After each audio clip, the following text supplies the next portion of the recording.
Good evening, good evening, good evening. God bless. Much love to everybody. God bless. Hey, Soaring Free, number one in here tonight. All right, girlfriend. Hello, hello, hello. Karen, number two. There we go, girlfriend. All right. And Linda, number three. Hello, PG. Hello to all of you. God bless you. And Lisa, you are number four. Merry Christmas. Merry Christmas to all of you. I hope you guys had a beautiful Christmas. I hope you enjoyed your day. God bless you. Hey, Jersey, how you doing tonight? Lynn, good to see you, Brat. God bless, much love. Absolutely welcome everyone. Hey, Jane. Oh, all right. Lynn, I appreciate that. I appreciate it. Merry Christmas, PG. Thank you. Oh, my goodness. I appreciate that. I appreciate the Christmas gift. God bless you.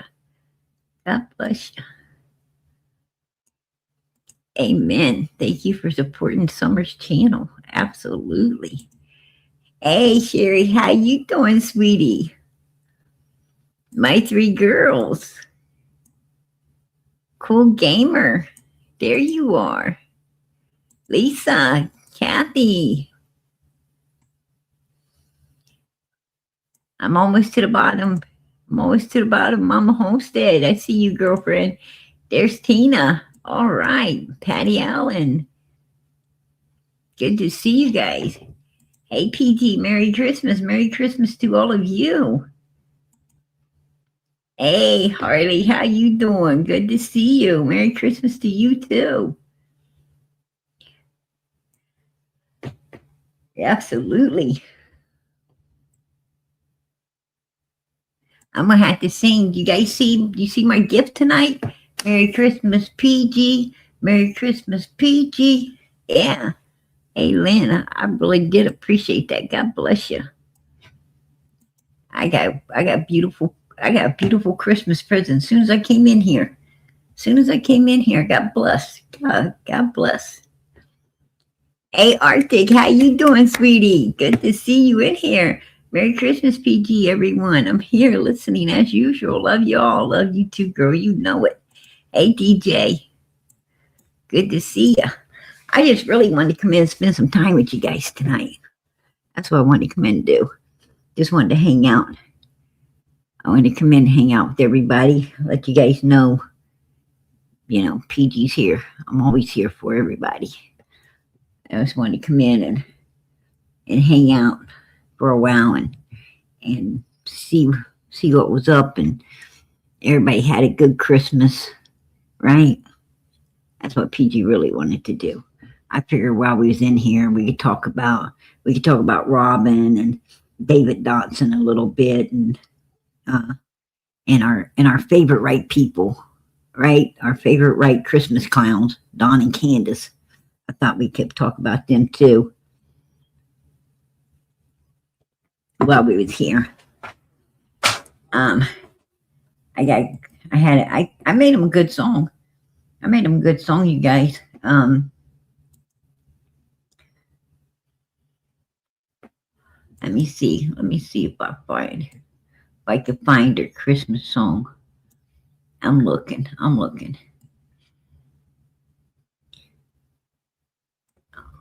Oh yeah. Here it is. It's a Jingle Bell song, you guys. I put it on Facebook for everybody. Jingle bells, candy smells, Donald laid an egg. Trashmobile lost his wheels and Freddie got away. Hey, right? There you guys go. There you go. But ain't that a good song? I thought that was quite fitting for Christmas. Jingle bells, don't go to yourselves up on Ben Hill Road. Buy a sweater from Jody Sue's dresser and you will start to glow. Right. Ain't that good Christmas song, you guys? Oh, jingle bells, right? PGB singing jingle bells. Andy smells. He probably does. He probably does smell. Remember he had his G string hanging out, and Ryan Finds Truth was really looking at it. He was like, fixated upon it. That was some funny stuff, you guys. That was some funny stuff, you know. These are the things, these are the things that amuse us. That's what keeps us out here. It's when we see Ryan looking at Andy's G string. That was the funniest thing I ever seen. Absolutely. But he says he sells nothing more than trees. If you want the good stuff, you'll have to huff. You're back that side down the street. Right? There you go. Yeah. PG wrote a song for him. Absolutely. So how you guys like PG's Christmas song? How you like my Christmas song? Put one in the chat if you guys loved it. Yeah, I'd be singing it. You guys. Or at least trying to. Right. I'll be trying to. Yeah. Everybody needs to sing with me. You guys got to sing with me. You could go get the lyrics over here. Jingle bells, Candace smells, Donald laid an egg. Trashmobile lost his wheels and Freddie got away. Hey, jingle bells, jingle all the way. Right? Come on, we got to sing it. You guys.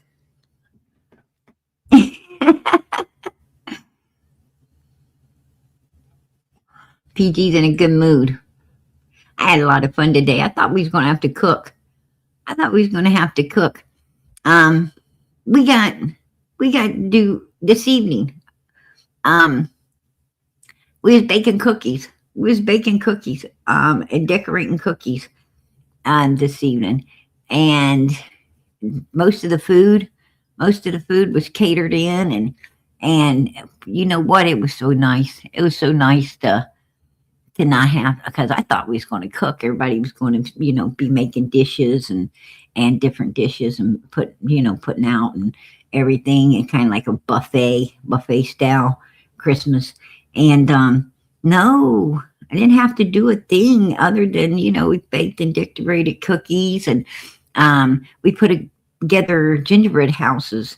Not yesterday. I think it was the day before, or maybe it was yesterday. I can't remember. But we made gingerbread houses one day, and then we made cookies and decorated them today. And it was a lot of fun. And my kids, they were so excited. My daughter's uncle got her a new iPhone. And oh, guess what Ronald got me? He got me the iPhone Air. How cool is that? I got the iPhone Air. I was like excited. I was like, wow, that was really nice. It's really nice. It's real thin, real light. Yeah. And I was excited about that. And little Mr. Fix-It, Mr. Fix-It, he got himself some tools. Thank goodness. I was so worried because I thought for sure he's going to open a nail gun, right? I thought somebody was going to get him a nail gun, and thank goodness, nope, no nail. I could finally relax, right? I could finally relax. I was like, oh my goodness. I thought for sure my husband or Ronald or freaking their uncle was going to get him because he's been wanting one. And I said, no. You can't have one of those. Right? I don't like those things. But yeah, and keep that kid, closest thing he's going to get to a nail gun is a hammer. Right? That's the closest thing he's getting to a nail gun. He's going to have to do it the old-fashioned way. But he said maybe next year. He was telling me maybe next year. And I was like, no, you ain't getting one of them. You ain't gonna get one of them when you're 50 to 100, right? No way. I don't trust you with one of those. He's like, but it makes everything so easy. Yeah, right. I can only imagine electric going out. Like I wouldn't have no electric in any part of my house. You put a nail in a wire and the electric don't work. Right? And he'd be going around doing some things with that thing. No way. And I could only imagine if he hit a pipe, right? Hit one of the pipes in the wall, it would be all bad. But we had a really good Christmas. I was excited. Oh, him and his family is they're amazing. They're amazing.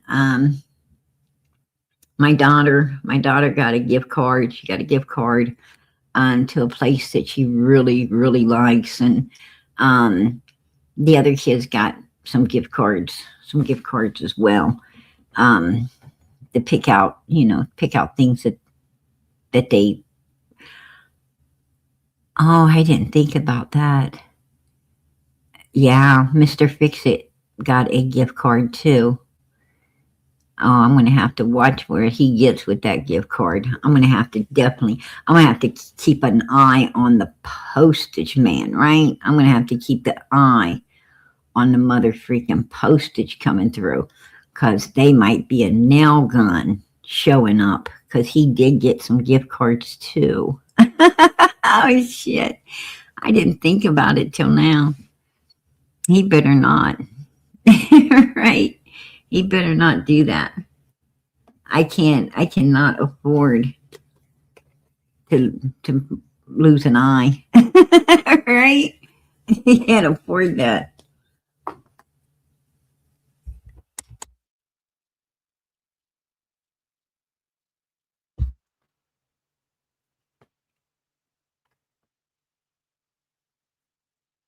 Yeah, it's a good thing we are talking about this. Absolutely, because I didn't think about it until now. Because he looked a little disappointed. I mean, he looked real happy about those gift cards, but he looked a little disappointed, that he didn't open up a nail gun. I'm like, oh, hell no. I ain't giving you one of them.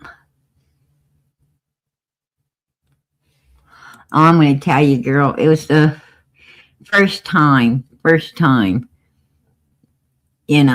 think in my whole life, that I didn't have to work, that I didn't have to, you know, pick up everything, clean everything up.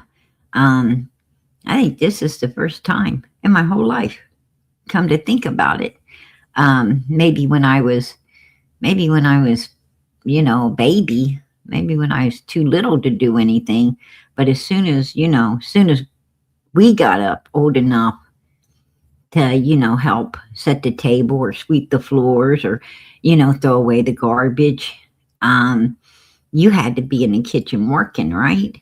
You had to, at dinner time, you had to be in the kitchen, breakfast, lunch, dinner, you had to be in the kitchen, setting the table, throwing away, what your mother told you to or your grandmother told you to.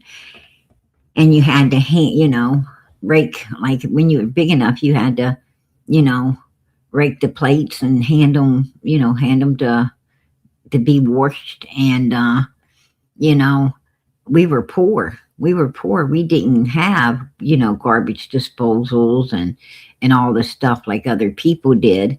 You know, the disposals was, the people in the house and the dog, right?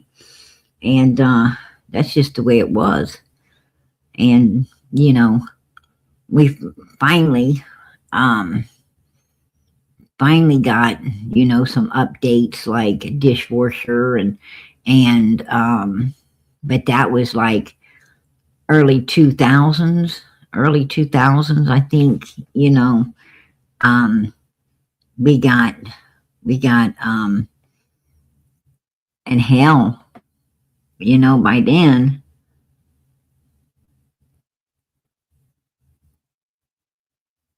it's like I was out of control, out of control. I mean, doing what I wanted to do, right?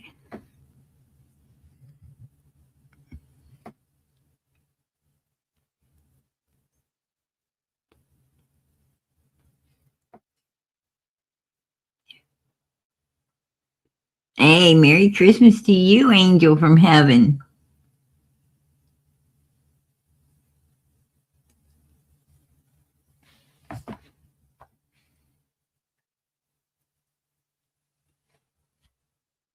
Absolutely, absolutely, Eric.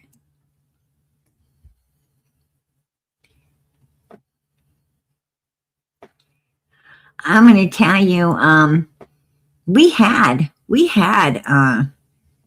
matter of fact, I can't remember not having cable. I can't remember not having cable TV. I really can't remember not having it. Um, it just seemed like, but then again, you know, um, my parents liked their TV. They liked the TV. It was the computers and dishwashers and, you know, and the cell phones and stuff like that that they didn't think you needed, or they didn't, they were like stuck in time. And so was the house, and so was the people. And I guess it didn't help a lot, you know when you got, you know grandma grandma hanging around, um you know wanting to do everything the old fashioned. Um Grandmas don't ever want to go into the future. They're like, you don't need it. How much did that thing cost? And um they don't they don't understand why anybody needs any of the new technology, right? You can read a book by the candle, right? that was my grandmother. My grandmother's like, you could read a book by candlelight. What? Why do you need electricity? Right? Why do you need running water when you got two good legs to run out to some well and pull it out of there and bring it back? Right? That was my grandmother. It's like, listen, Granny, clamp it. This is the future. People struck oil. There's new stuff going around. You got to have some of that.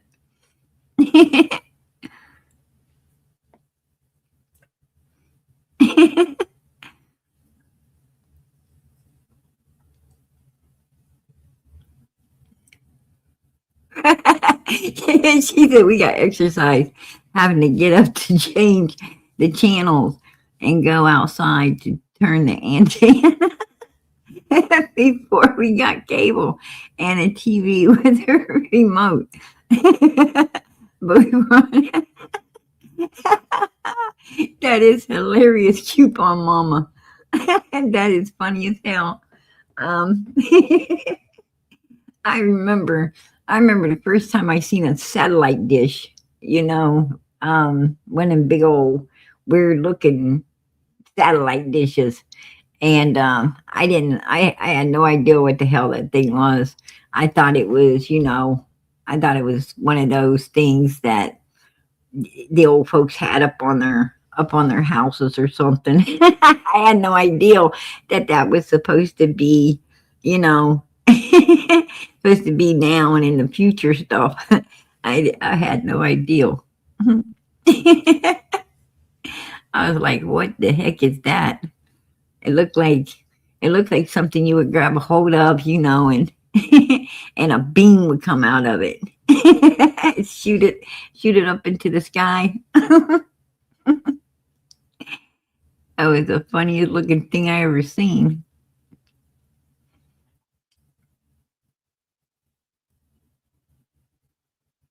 Yeah, it's a satellite dish. Yeah. It looked like you could grab a hold of it and point it up into the air, and it's like a laser would shoot out of it. You could, knock the stars out of the sky or something.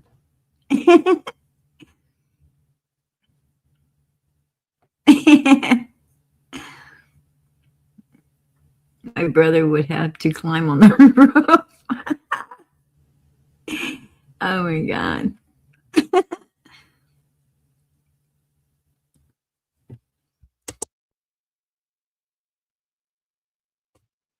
And we would slide down on it. She said, Parker said, Grandma had a big satellite dish and they slide down on it. That is funny.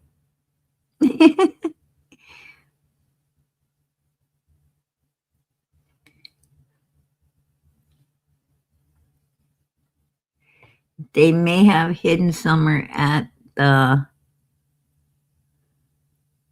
religious place called the Isaiah House. Um,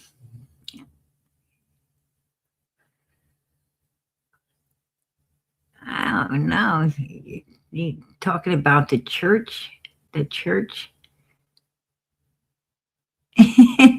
Oh yeah, I did. I did, Angel from Heaven. Absolutely. I had a beautiful Christmas. We're gonna stay here until New Year's. We're gonna stay here until New Year's. And then after New Year's, I'm heading back. I'm heading back home. Me and my husband, kids, and our uncles. We're gonna head out. We was gonna head out this week, um, back home, but Ronald and his family, they wanted us to extend our stay. They wanted us to stay longer with them, and I couldn't say no. I love it here. I absolutely love it here. I couldn't say no. So we're going to hang with them till after the new year, and then we're heading back. We're heading back home. I think his mother was I think his mother was trying to get I think she was trying to talk my husband into moving here. Um because she knows she's got a realtor friend, a real good realtor friend, and I guess she was saying that possibly get a real good deal on a really nice home. The homes here are so huge. They're like really big homes. Um, did you know Ronald's house has a elevator in it? It actually has. You don't have to walk up the stairs. You can go around. You can go around. It's like a marble staircase with this. When you walk in, it's like this big floral um, that you walk into, and it's all marble. But if you go around the corner, there's actually an elevator in the wall that'll take you up and let you out. Um, on the upstairs. You don't even have to walk up the staircase. I was like, wow, this is really something. The houses are, boy, how nice that would be. How nice that would be, right? I would love that. I would love to have an elevator at my house. I would love to have, I could get me one of those carts, right? I could get me one of those carts and like go down to the basement, wash the laundry, just push it into the elevator, go up, deliver the dish towels and everything in the kitchen, then go up and deliver everything in the upstairs. How wonderful would that be? But my ass has got to walk. Right? My backside's got to walk down to this basement. My backside's got to walk into the washroom. My backside's got to walk up to the top floors in my home. I don't get to ride an elevator um up to the other floors of the house. I don't know if there's a third floor, but I know there's a second one. And Ronald took me up. There's a big Christmas tree up there, like when you come out of the elevator, there's like this um kind of like a room. It's kind of like a room. Um and there's this railing. The railing goes all the way around. And there's a big Christmas tree up there, and there's this beautiful living room, and there's a giant TV up there. Um, Man, is it beautiful? It's beautiful. And I can't tell you how many bedrooms were up there. You know, I have no idea. He was, I couldn't get over the elevator. I couldn't get over the big Christmas tree and the big room that you come out into on an upstairs like that. Um, it was amazing. And then when you go to the railing and you look over the railing, you could see the lower floor. It's just beautiful, absolutely beautiful. I ain't never seen nothing like it. I ain't never been in a house like that. I'm living in the guest house out back. I'm out back of their home in a guest house that they provided for us. But at my own home, I have to walk down the stairs, right? I have to walk down my stairs. I gotta go to the basement, you know, and come to my office. I gotta go to the basement to come to my um in-laws in my basement at my home. The uncles, I got bedrooms in my basement. I got an office down there. I've got some bedroom. I thought my house was huge. I thought my house was like, oh my gosh, more than a person could take care of. Because the basement's got a game room. It's got two bedrooms. It's got a bathroom. It's got my office down there. It's got the game room is kind of a game room / living room. So there's a living room down there, but it's also a game room down there as well, for the kids to hang out. When it's too cold to be outside or rainy, they have somewhere to go hang out. And the uncles hang out down there too. It's got a small kitchen. My basement's got like a small kitchen in it, a refrigerator, some cabinets, refrigerator, countertop, microwave. Um, so my basement is like, a mini apartment. And then the second floor of my house is, I got a bedroom and then dining room and living room and kitchen and it's kind of, you know, big too. My first floor is pretty good size house as well. And my upstairs, it's got, like a living room up at the top of my house as well. I've got it, but nothing like this. Nothing like this. I mean, like mine's like a mini mansion. Theirs is a mansion, right? Ronald's got a mansion. I got a mini mansion. That's what I live in. It's a mini one. He lives in a huge, real mansion. I'm like, whoa. But wow, I'm amazed.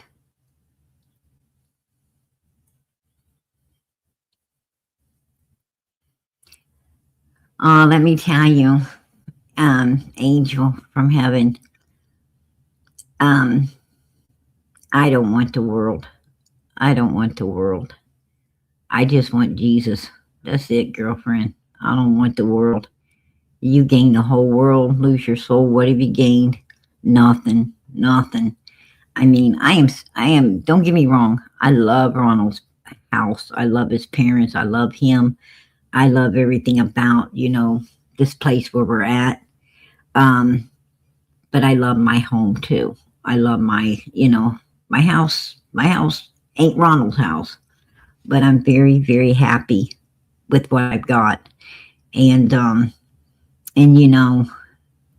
what I've got can be overwhelming. The house I have can be overwhelming. Like with my first husband, we lived in a smaller home. We lived in a smaller home. Um, wasn't real small. It was, 2 stories. Um, but it wasn't, very, very big.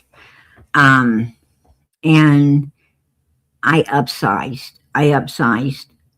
after my first husband passed away.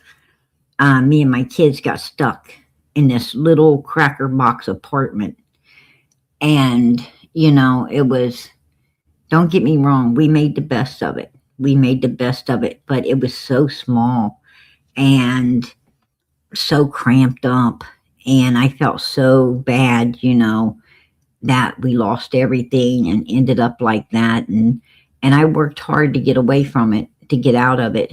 And so I upsized when I bought, when we finally got our next home. I got a little bigger one because I wanted my kids, after being in that cracker box place, I wanted my kids to have their own rooms. I want them to have their own space. Be honest with you, I wanted some space too. And I kind of, I kind of wish a little bit. I kind of wish I'd have, wouldn't have got such a big place. I wish I would have, um, the house me and my first husband had, it was cozy. It wasn't too small. It wasn't too big. It was cozy, and it was easy to keep it up. It was easy to keep it clean and keep it everything maintenance and keep it up and so forth. Um, Bigger ain't better. That's what I'm trying to say. Bigger isn't better. You see people with these giant homes and stuff, and I'm going to tell you what, they're hard as hell to keep clean. They're hard to keep maintenance. It's like, to be honest with you, it's like a vehicle, right? It's like a vehicle. You get all the If you get all the whistles, the horns and whistles and everything on a vehicle, then you're always fixing those. The more you get, the more luxury you get, the more can go out on it, and the more you got to fix it. And that's the same way, you know, with homes. So, and when you have these big houses and stuff, I'm going to give you another secret. When, a maintenance man, you call a maintenance man to a home like me and my first husband had, um, a nice moderate home, to fix the electric or to fix a pipe or to fix something, they're like cheaper. But you call the same maintenance man out to fix the same problem in a bigger home, and it's going to cost more money. Not because the job requires anything different. It's just that they see you have more, so they want more. So, it's kind of, you know,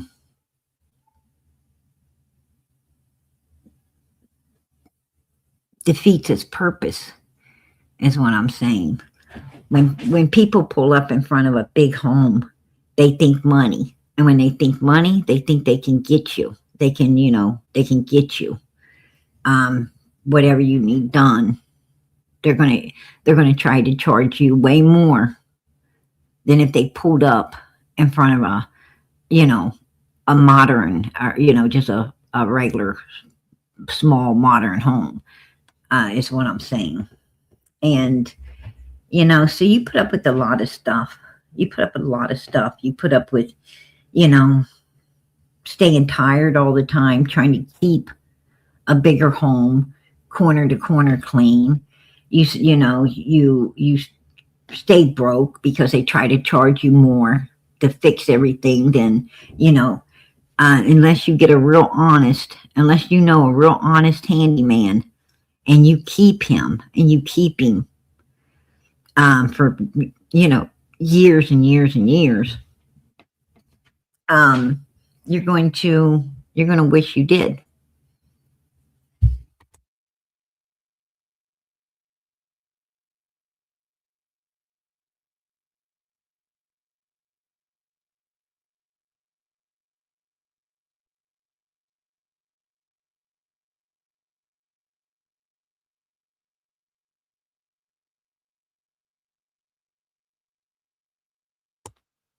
Absolutely, Bridget. That's what I'm talking about.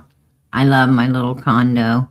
I'm looking at the beautiful world the Lord created. Amen. You know, that's that's what I'm talking about. I'm going to tell you, like this little guest house that we're staying in. Um, it's easy to keep clean. Like I get up and make breakfast, and it is really easy, to clean up everything, put it all away. The kids' bedroom, it's easy to clean up. It's all easy to clean up. Um, this thing is pretty well. This guest house isn't real small. It's 3 bedrooms. It's 3 bedrooms. Um, 2 baths. Got 2 bathrooms, a patio. It's got a kitchen. It's got a dining area. It's got a living room. It's pretty. It's pretty good size. Um, my boys took one room, and me and my daughter took a room, and the uncles took a room, and my husband is sleeping. He sleeps on the sofa, um, because my daughter decided to move in with me. She was going to stay on the sofa, but she decided to move in the room with me and put him on the sofa.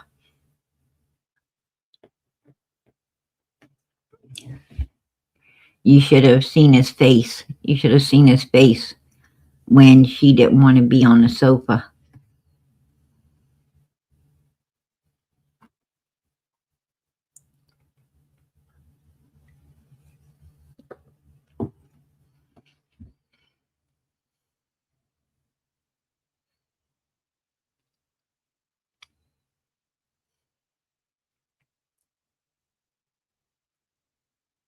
Yeah, my little girl's a trip. She is like, when we got here and we came to the guest house. She's like, "Oh, I'll take the sofa because the big TV's out there, and all this, and close to, all the snacks and everything at the kitchen." And she's like, "I'll take that sofa." And then the next thing you know, she's like, you know, "I don't like the sofa. You got to put him on the sofa. I want to, Mom, I need to be in your room." And I was like, "Why you need to be in my room?" She's like, "Because I don't know this place." She's like, "I don't know this place." And it gets real dark out here. And she cracks me up. So she moved in. She moved in here, and he's on the sofa. He's like, he, he was telling me this morning when we was in the bathroom brushing my teeth. Um, he told me, he said, "I'm not coming on vacation anymore if I have to sleep on the sofa." That's what my husband told me. He said, "I'm not coming on vacation anymore if I have to sleep on a sofa." I I couldn't help but laugh. He's so stupid. Oh,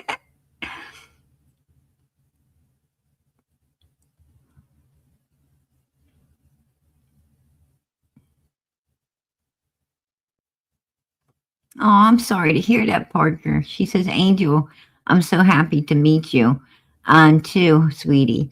All I do is work and come home. I love PG. Um, I love to see PG on live. It makes my nights. Oh, that is so sweet. Yeah, I just wanted to come in tonight and really hang out with everybody. That's what I wanted to do. I'm like, it's Christmas. You're supposed to spend Christmas with family, and you guys are my family. I mean, I know my kids and husband and all of them is my family too, and I spent all day with them. That was enough. Right? That was enough. I was like, I gotta, I gotta get on the internet with my, with my real family. I gotta open the live. I love you guys. I miss you guys. It's like Fridays. I know it's the 7th, Friday's the 7th. And I know that I got to take it off because, you got to keep the 7th holy. And I know I got to, you can't keep the 7th holy out here with Dom Wells and Candace and a missing innocent child. You can't keep it holy, out here anytime, anytime that you're here. Um, you can't keep it completely holy because they got you, so upset about how evil they are. But so I take the 7th off, keep it holy. But I'm going to tell you something. It's hard. It's hard taking, the 7th off because I miss you guys. I miss you guys when, I'm not here. But I have to also, I'm afraid of God. So I have to take the 7th off and do what I'm supposed to be doing um, in order to get to heaven. Yeah, I'm gonna tell you, I have that effect on people. For some reason, I make everybody laugh. I don't know why, but I do. Even when I'm serious, people start cracking up and laughing. I'm like, what the hell? What the hell you laughing about? I'd be trying to be serious, right? I was in the store. I was in the store the other night. Let me tell you a story. I was in the store the other night, and there's this lady. I was wanting to look at something, and they said, "Oh, I haven't got the keys to that, so you'll have to wait for the person that has the keys." And I'm like, "Okay." So I'm waiting, and I'm waiting, and I'm waiting. I waited like 30 minutes or more. I'm very patient, very patient, and she just keeps doing all this stuff. And I finally told her, you know, I said, "Excuse me, I've been waiting here over 30 minutes. Where's the person with the key?" "Oh, well, you have to walk up to the front to find them." I said, "Excuse me?" She said, "You got to go up there to find them." Right? I said, "Ain't that your job?" I said, "Don't you work here?" She said, "Yes." I said, "And ain't it your job to get the person with the key, make a phone call, do something, get the person with the key to let me see what I'm wanting to look at?" "Yeah." I said, "Then I suggest you walk your ass wherever you need to walk it and find that person to get that key, right? You've been waiting on all these people and you know what you needed to do when, I was way before them and you just let me stand here?" "Well, we're really busy." Yeah, I know you are. And I was first in line, and I'm still standing here when I should have been gone. Right? Oh my gosh, she pissed me off. Like, I told her, I said, I'm going to tell you what. If you don't move that ass to go get that key, you're going to have a real problem. I told her, I said, I'm about to go batshit crazy. Somebody's going to get a key if you don't. And I was losing it. Like, my big ass belly going one direction and my big ass belly going in the next direction and my big ass belly going in the next direction. I probably look crazy as hell standing there. Um, you know, my poor kid fucking going to the left and going to the right and going to the left. And I'll tell you what, if I wouldn't have, I was just so upset, you guys. I'm like, that is when you wish you wasn't pregnant, right? That is like the time you wish you was not pregnant. It's like, if I wasn't pregnant, I'll tell you what, it would have been really bad. And then, finally the key got there. They got it, they got it out for me. And then this chick is like, do you want it or not? And I was like, you know what? What I want to do is look at it to see if it's worth having, okay? You done let me stand around for over an hour, bitch, on my feet. Do you not look and understand that I don't feel like standing on my feet? Are you freaking kidding me? You gonna get all ugly, motherfucking ugly with me? I'm the one that should be getting ugly, you know? And the only thing my freaking husband, those two freaking uncles, Ronald, freaking Ronald, and the two uncles were hiding. They were hiding around the corner, laughing their asses off. My husband was hiding behind me, and like he was looking at something else behind him so he could laugh. My freaking kids were sniggering. I'm like, what the hell is funny about this? Right? And they're the ones that was laughing like, you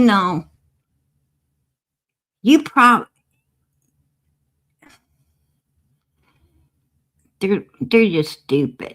They're just stupid. For real. They ain't got no sense.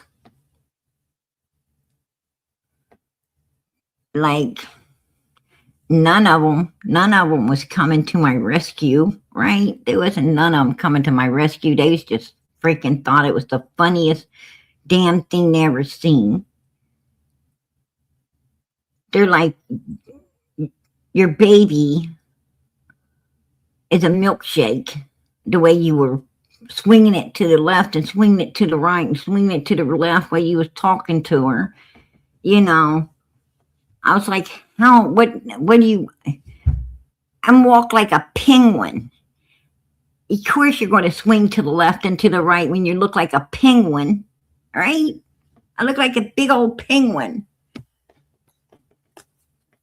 For real. Like it's true. And I got this real cute Christmas dress. I'm not going to lie. I got this real cute Christmas dress that I thought, I was going to wear today and everything. And I went to put it on and it didn't fit. It wouldn't pull. It wouldn't pull over the stomach, right? I'm like, oh my gosh. I had to take it back off. Somebody just go get me a fucking tent, right? Just get me a big ass tent. Find a Santa suit, right? Go find a damn Santa suit. I'll wear it. Unbelievable. And then I finally find a dress, right? That flows, it you put it on and it kind of flows, down little ways past your knee. And I looked in the mirror and I looked like a big old freaking penguin in it. But like my hands look like flappers, you know, when I go to touch my belly. I'm like, oh my gosh. I was so ready. Just like, beam me up, Scotty. I want to disappear. And all they do is crack up and laugh as I'm, you know, saying, hey, look at this.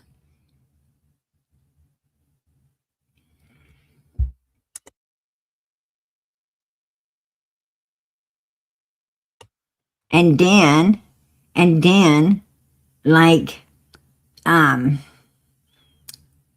yesterday during the evening, I don't know why, but my freaking foot decided to swell up, right? I don't even know why my feet started to swell. And I had to put on my house shoes. I had to be walk around in some house shoes because my regular shoes were too freaking tight because my fat feet wanted to swell. I'm like, oh my gosh, I'm a freaking mess. I'm a freaking mess, you guys. I'm not gonna lie. Hell. And then they just laugh at me. They just laugh at me. And I'm like,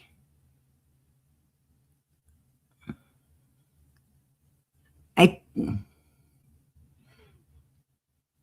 and the kids' uncles ain't no help. They're like, they're talking about some fucking incredible hawk, right? That um that rips out of their clothes, and they were laughing.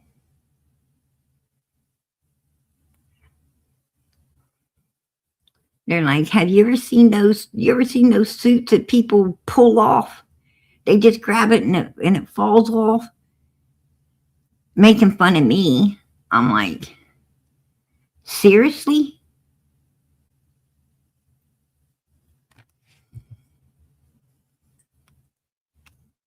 Yeah, that's the shit I be putting up with, you guys. They told me I have Freddie Flintstone feet when I had to put my house shoes on.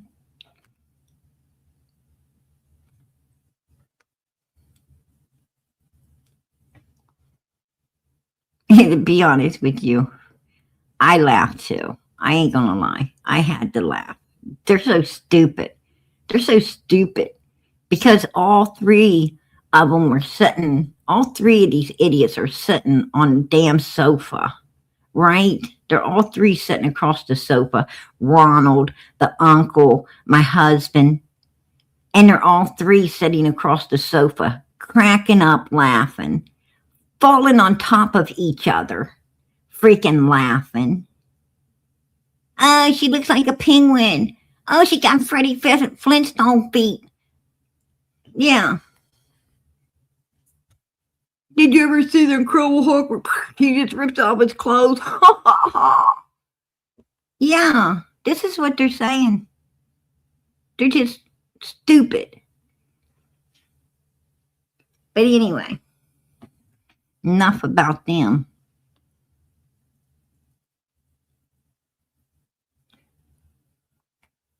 Yeah, Ronald's a trip. He's a trip. I'm telling you, he's funny as hell. He is. He's like a giant kid. He's like a giant kid. He's funny. He's hilarious. He's smart. Like he's like a genius. He's very smart. His dad is very, very smart. His mom's very, highly educated. They're very highly educated. But Ronald, man, he is like, he loves the joke. He's just like my husband and the uncles. They're like a bunch of big oversized kids having the time of their life. They're silly.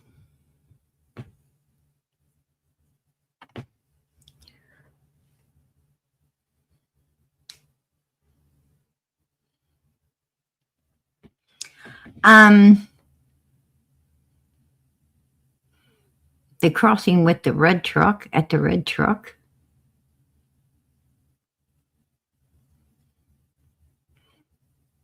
I think everybody had a beautiful Christmas. At least I hope they did, Mega.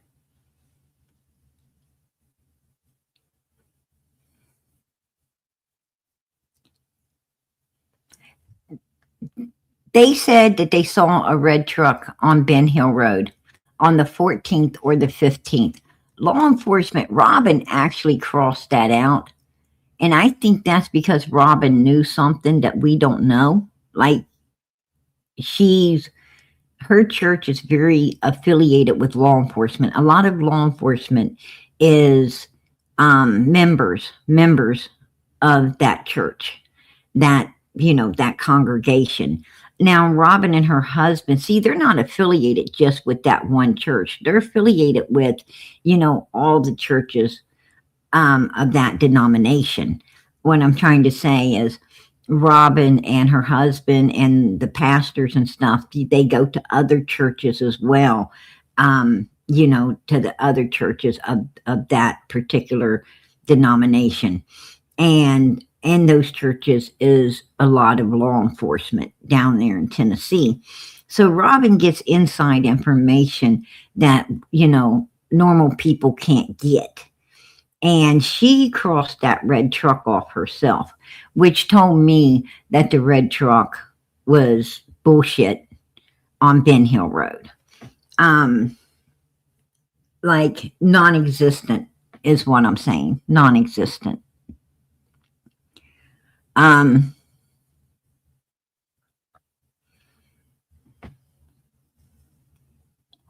that's what I'm talking about. The babies do any day, any day. To be honest with you, I have been having so much pain. You know, like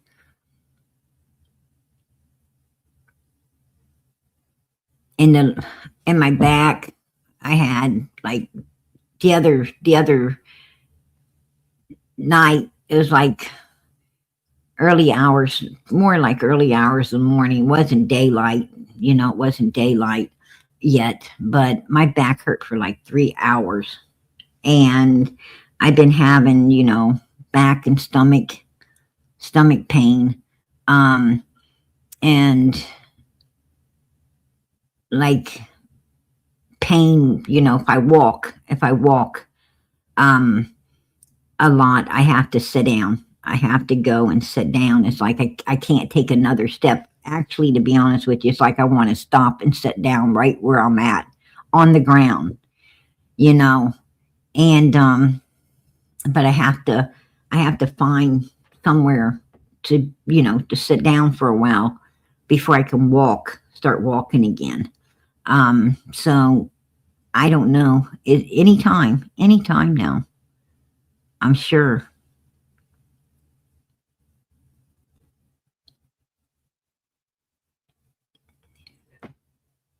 So, hopefully, hopefully, you know what, right now at this point, I don't care if I have it at here or I have it home.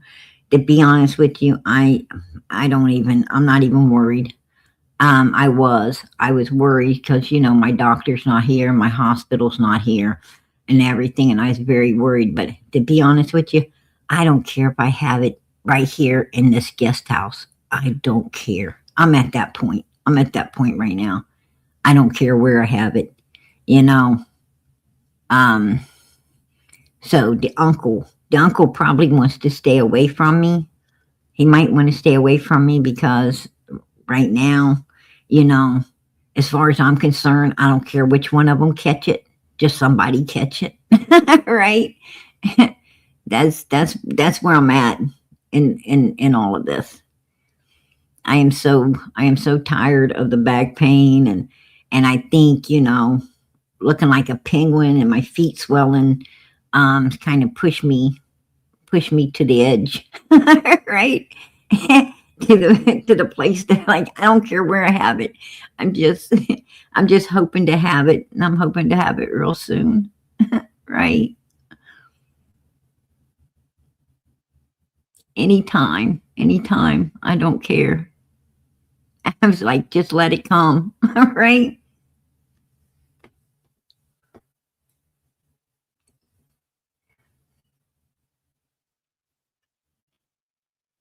Yeah, you guys know how it is. You know how it is.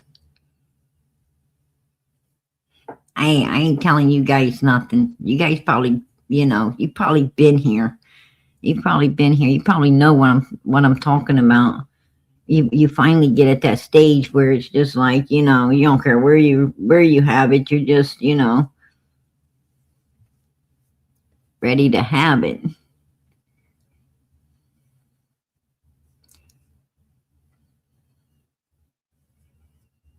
Yeah, it's not really miserable. It's more like I can't say I'm miserable.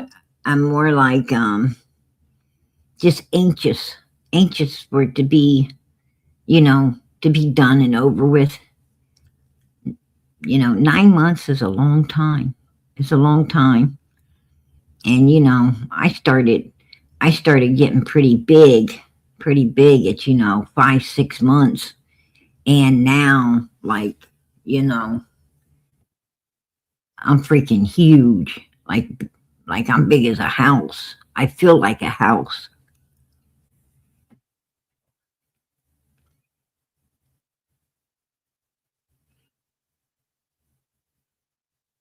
Oh, and let me tell you another thing they said. Let me tell you another thing they said.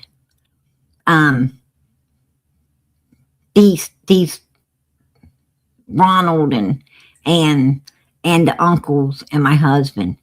We go into the house, right? We go into the main house, and they got like French doors, right? They got like these French doors that open, and you want to know what they said? We better open both of these doors so the penguin can get through, right? Let's open them both so the penguin can get through. I'm like, what the freak? Yeah. And they thought it was the funniest thing they ever did. Like, it's the funniest damn joke they ever told. I'm like, listen, I could be funnier than that.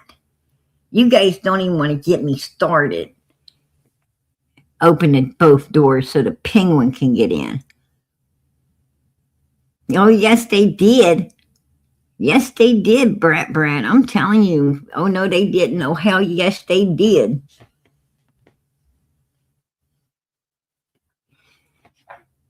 I want to tell you something. Them mother freakers, they be falling over laughing at their stupid shit. They are hilarious. She said, "Oh, Lisa, I appreciate that girl." She said, "I needed a good laugh. When I was pregnant, my husband used to say, cover those feet. We got company." They did look like Freddie Flintstone feet. Yeah, I know. Mine be looking like that too, girl. For real. Mine be looking like that. I'm not gonna lie. I can't be mad. I can't I can't be mad because it's the truth. I do look like a penguin with Freddie Flintstone feet. I can't I can't lie about it. Oh shoot. Them guys are they're just mean. Right? It's like, why you gotta be so mean? Right? They're mean. they picking, they're picking on PG. They're picking on me and my baby. Right? Bunch of, bunch of, bunch of grown ass. They are grown babies. They're grown babies. picking, picking on me and my poor baby, talking about how we look like penguins and Freddie Flintstones, and have to open both doors so the penguin can get through.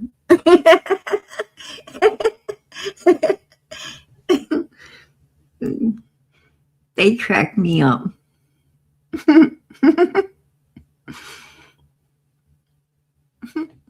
And I felt sorry for Ronald's mother because because when they said it,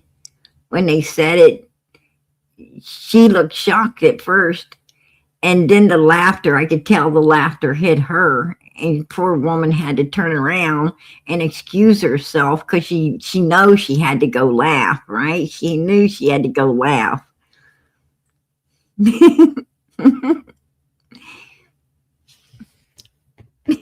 Them guys are just silly.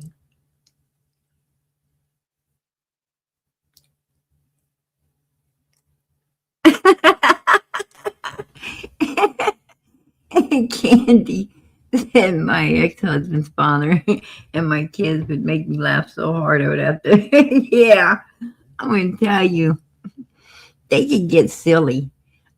They are funny. They are funny. My kids' uncles, that Ronald, I'm going to tell you, and my husband, like, I don't know which one's worse. I really don't. They're like, those mother freakers are like equal. Right? They're all equal. They crack PG up.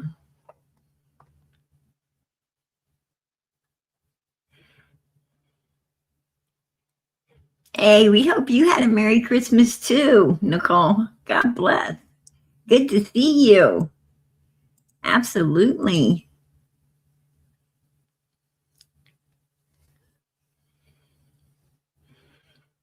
Aw. She said, "You're better than me." I cried at the drop of a dime when I was pregnant. Yeah. You know, um, I think it was with my first one. I was kind of like that. I was kind of, you know, I don't know why, but everything, seemed to get to me, bother me. And by the time I had my second child, got pregnant with my second child, well, with the first, you know, everything, like, his dad, my first husband, um, I don't know why, but like, he just got to me. Some reason he just got to me. Um, and it didn't matter what he said. It's just like I didn't like him. While I was pregnant, I just didn't like him or something. And with the second one, I was like, I ain't going to be letting everything upset me, like I did with my first one. I was like, I ain't going to do it. And I didn't. And I didn't. And, and the same way with the third and the fourth. And with this one, I'm like, I just, some reason I don't care. Right? I just don't care. I'm like, I just go with the flow. you know, and it's a lot easier. It's a lot easier like that. Oh, I'm gonna tell you my emotions. Um, they, yeah, yeah. There's nothing normal. There's nothing normal about you when you're packing a kid like this. There's nothing. I don't. You talk like I was already cray cray, right? I didn't need to be pregnant to be cray cray, but I think I'm even more so, now than before. Like I be getting, I get, I be getting loud. Like I get loud. I don't even know why I get loud, but you know, I get. This kid must going to be demanding or something. I don't know. It must going to be demanding. I tell you one thing, it sure in the hell ain't going to like to be put off for an hour and a half by somebody, supposed to go find a key. It sure ain't going to like that. Right? But anyway, I was talking about the red truck. There was three red trucks, actually four. There was the red truck that's supposed to have been on Ben Hill with the ladder racks and the buckets in the back. And then there was the red truck that belonged to Jody Sue's family, which we had pictures of. And then there was the red truck that Robin actually bought, right? Her and her husband actually bought a red truck that, just like the one that's supposed to have been seen on Ben Hill Road. And then there was the red truck that they were talking about that was over on Van Hill Road that, led to the investigation into this man's property on Van Hill Road, Andy Paul property over there. So, there's been like mention of all of these different trucks during Summer's, 4.5 years of being missing. And all of them has pretty much been ruled out. All of them has pretty much been ruled out as being seen on Ben Hill Road. So I don't quite think there was a red truck around there unless I think where they saw the red truck, I think where the red truck stuff came from is that yard sale. I think they was having Candace and Grandis and them were at a yard sale where they bought, the outfit that Summer was wearing in that picture, in that video. And I think that, they seen that red truck. The red truck probably was, looking at that yard sale, thinking, probably driving by like, everybody does. I mean, when I see a yard sale, I slow down, I look because, a lot of times they have, stuff that is worth buying, right? Sometimes they have, like baseball cards or jewelry or, or maybe old vintage stuff if you're into that. And so you slow down to look. Sometimes they sell tools, and stuff like that. So you slow down to take to scan the yard sale. Sometimes people get behind you, so you have to go around the block and come back to take a look, And I think the person in the red truck that day that the lady and Candace and all of them took, note of, I think it was just somebody driving by who seen something that they may have been interested in. And, with cars being behind it, it probably went around the block a couple of times to look and decided, to go on and forget about it. And that's where this red truck thing has came into play, because I heard that Candace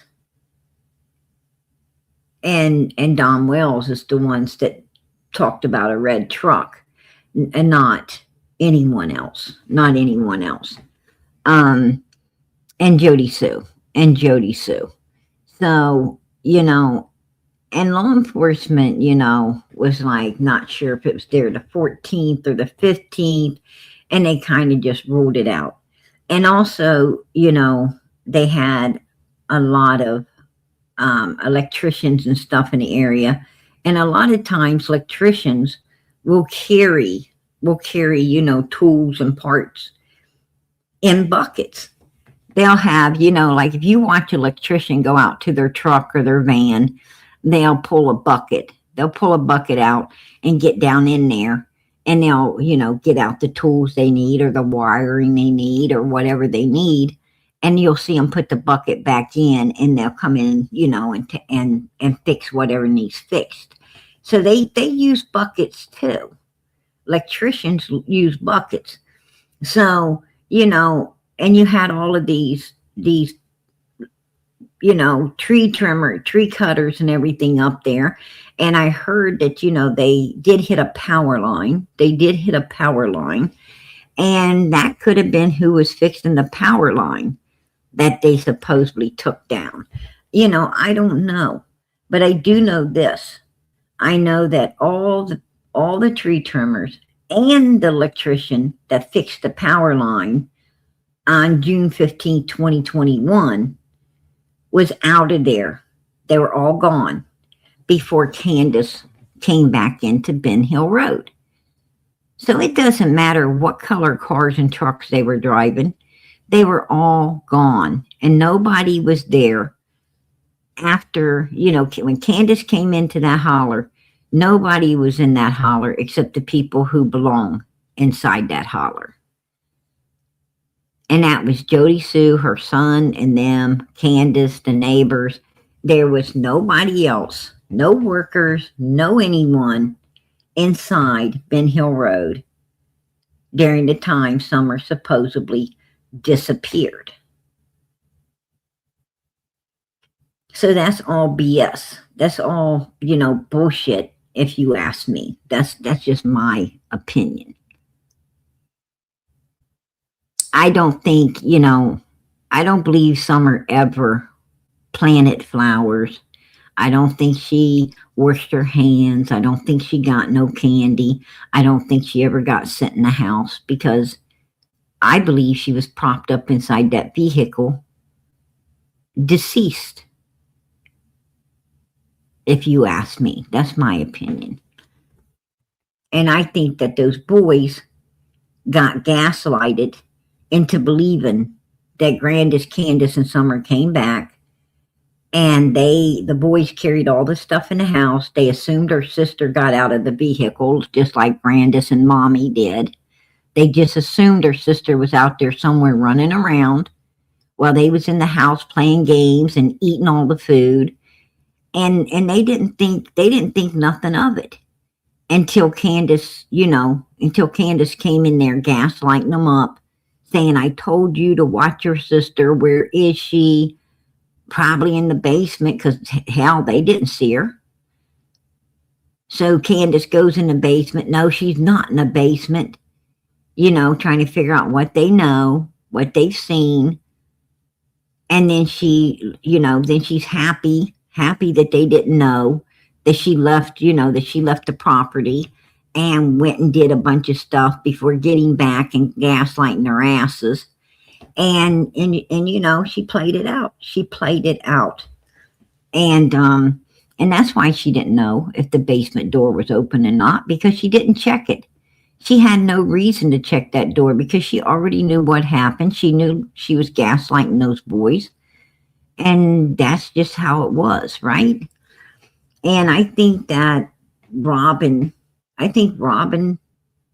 finally has opened her eyes to the truth that Don and Candace Wells are guilty as hell of what happened to their daughter. I think Robin knows they're guilty. I mean, that's my opinion. That's just my opinion. But I found something very, very strange here. I am aware that you were you at the home that night? Yes. What happened is during the day, I had spent the day with my daughter and took my daughter out to eat. And about 7:30 that evening, I was at home, and Summer's mother had called me. Now, see, we heard at the beginning of this, we heard that, and I believe it was from Robin or Candace. It was either Candace or Robin. I think it might have been from the Wells, from Candace, At the beginning, I believe Candace said that she called the church trying to get a hold of Robin. And the church, and when she couldn't get a hold of Robin, the church had gotten a hold of him, David Dotson. And the church had sent David Dotson out, or called David Dotson to get a hold of Robin. And David finally got a hold of Robin, and Robin asked him to meet her at the wells because she didn't want to go by herself. So he met her up there at the Wells house.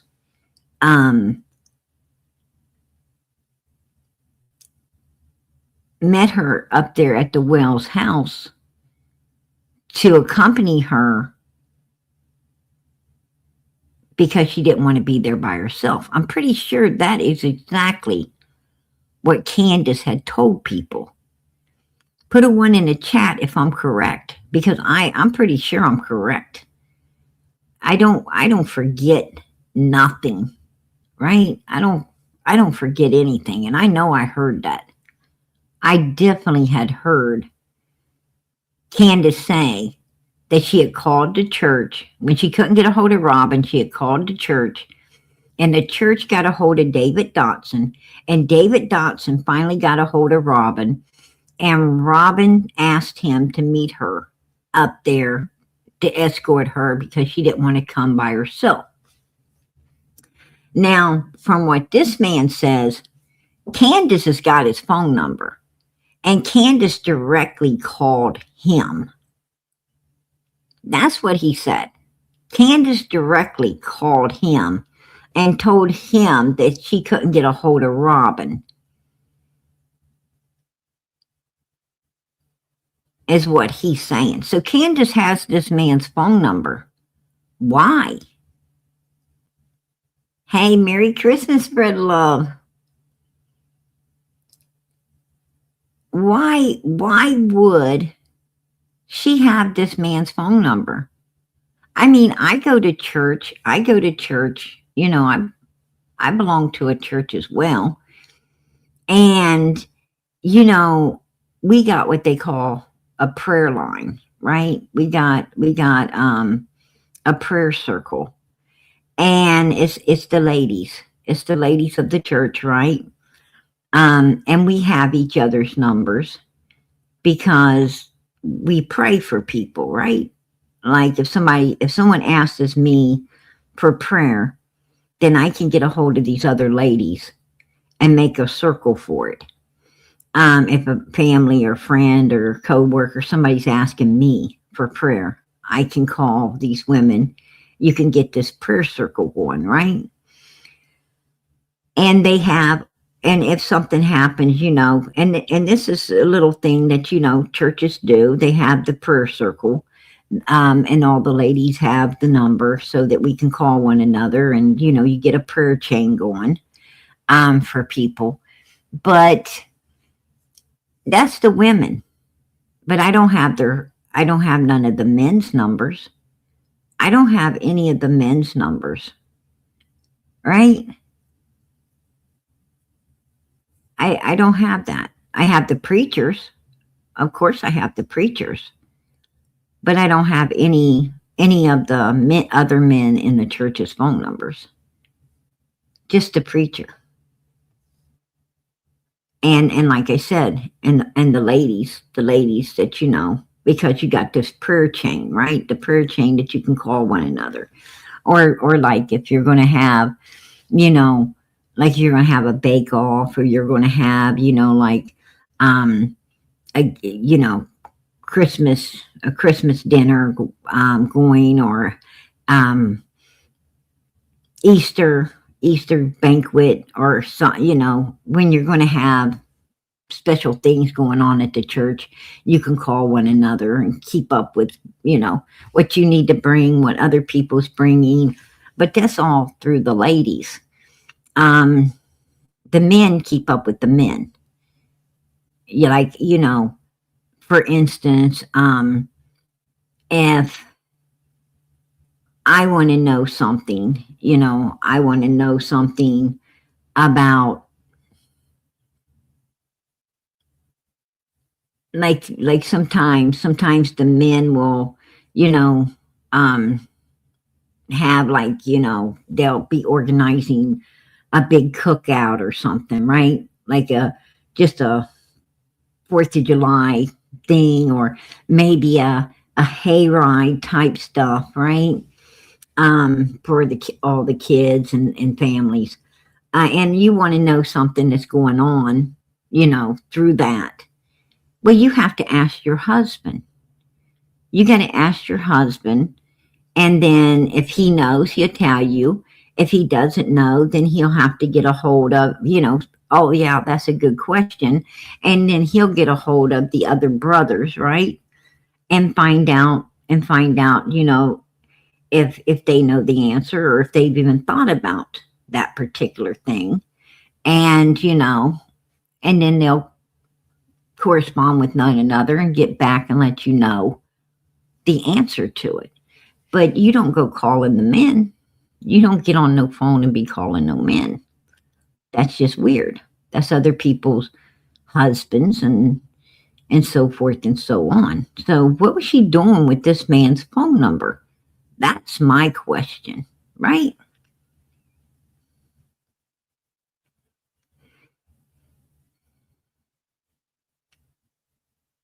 Yeah, that was freaky, wasn't it, Debbie?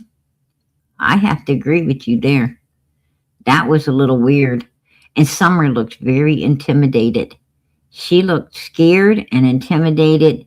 She looked as if she was seeking Robin to keep her safe, right? It's like she was hoping Robin would keep her safe.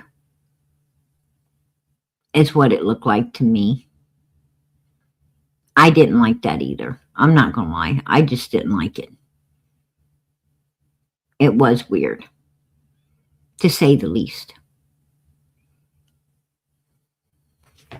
That's true. But why was Candace calling this man? Why the hell she even have his number? Why does she even have this man's number?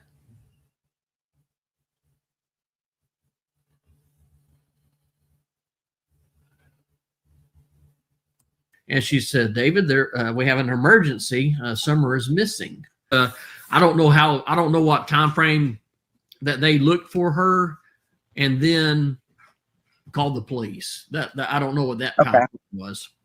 And that might have been that 25 minutes that she told me. That might have included them walking around looking for, because when I asked her, I said, hey, have you called the police and how long has she been missing? And she said, yes, that we have called the police, and she's been missing about 25 minutes.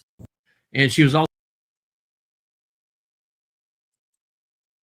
she's been missing about 25 minutes. And she was also trying to reach another one of our. He said she calls him at 7:30. At 7:30. He says, how long she been missing, Candace? Candace says she's been missing about 25 minutes. About 25 minutes. At 7:30, 25 minutes would have been, she didn't come up missing until 7:05. And law enforcement's already been called at 6:30. Make that make sense. Make that make sense.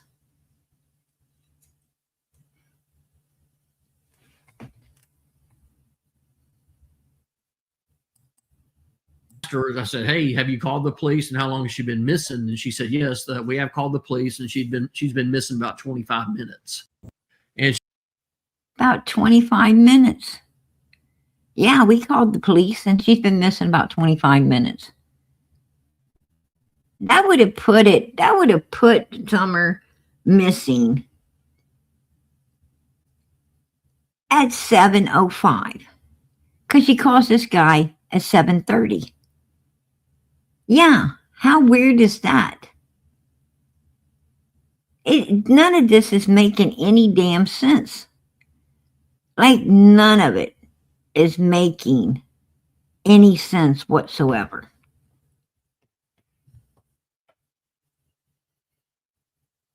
The 911 call came in exactly at 6:28 from Don Wells.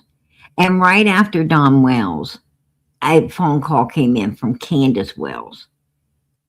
And they rounded Candace's and Don's phone calls off to 6:30 exactly. They said 6:30, we're going to round both calls off at 6:30, as what law enforcement said. We got the phone call simultaneously, and we're going to round it off to 6:30. Now they played out where the operator was talking about the call that she had gotten from Mr. Wells, the dad, but they didn't ever play out the phone call of Candace. They won't even release the phone call from Candace because they got it. They're keeping it for evidence. Something was said in it. Something was said in that phone call that they're holding on to for evidence. And Hunter's phone, they're hanging on to for evidence. So they've got something. They've got something, and whatever it is damn good. Because they're not turning loose of it.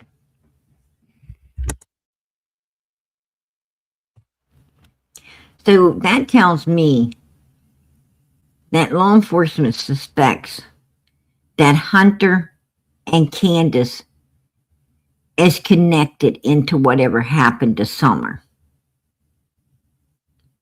Because that's what they're holding in evidence is Hunter and Candace. Right? She was also trying to reach another one of our church members. Her name is Robin, and she was unable to get a hold of Robin, so she called me and see if I could try to get a hold of Robin for her. We were able to get a hold of Robin, and Robin and myself, we made our way out to their home. I'd never been out to their home before. I had to get the address from them.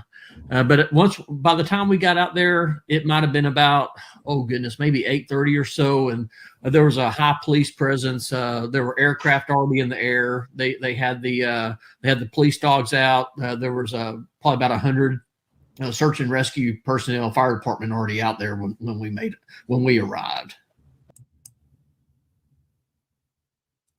So when they got there, they couldn't even get up on the hill. They were at the end of the road waiting and waiting and waiting.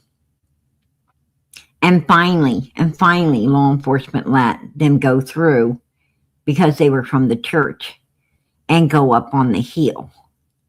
And about the time they was able to get up on the hill, law enforcement was getting ready to call it a night and let everybody go home. And Robin and this guy here were vacating about the same time as well.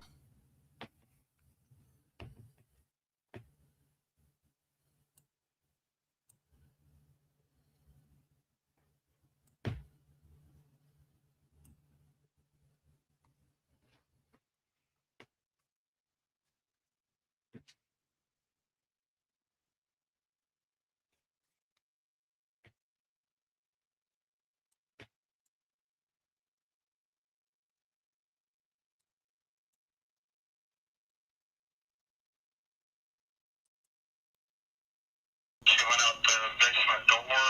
The door was unlocked. Did they tell you if the basement door was open or closed or locked or?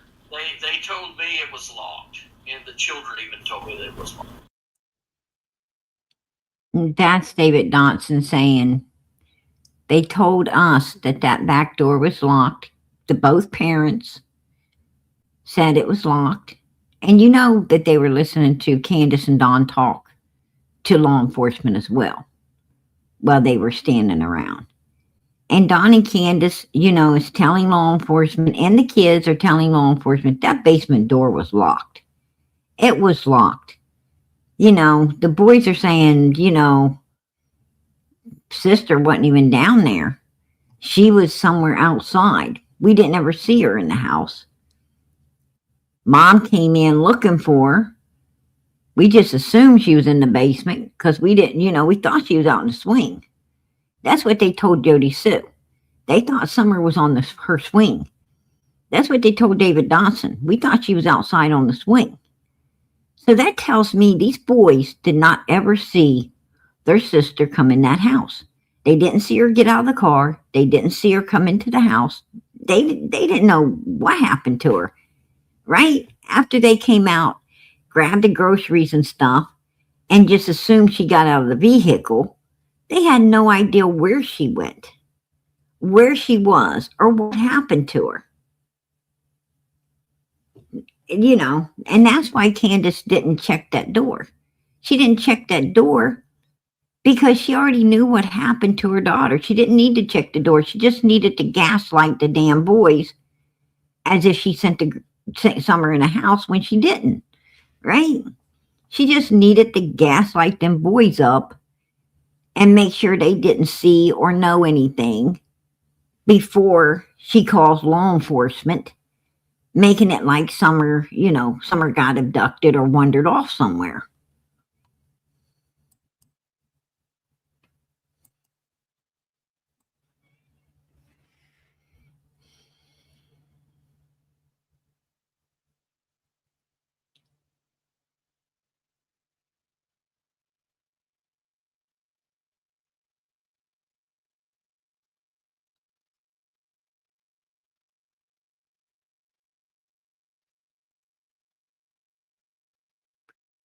I know law enforcement knows that the video of Summer in the backseat of that vehicle was taken on June 15th, 2021. They know for a fact that the video was taken that day because the phone shows it. The phone shows it. They took Candace's phone, they took Hunter's phone, they took Donald's phone, and what they do is they have, trust me, law enforcement knows, they got people who know what they're doing when they check the dates, go through a phone and check it. They can tell if you videoed something today or if you tried to upload an old video. There's a big difference in uploading an old video and taking a fresh video today. And that video was taken June 15th, 2021. Just like the one at the water hole was also taken June 15th, 2021. It was not an old video. Or an uploaded video. It was an actual video taken that day. And what happened is when law enforcement took the morning, see what they did is they took Don and Candace's and Grandis's phones and they downloaded it. They downloaded each one of their phones. What's on their phone, they downloaded it. And then once they downloaded it, they erased it. They erased everything off the phone. What they do is that the reason they erase it is so Don and Candace and Grandis will not be able to go back and know what law enforcement has downloaded and what they got.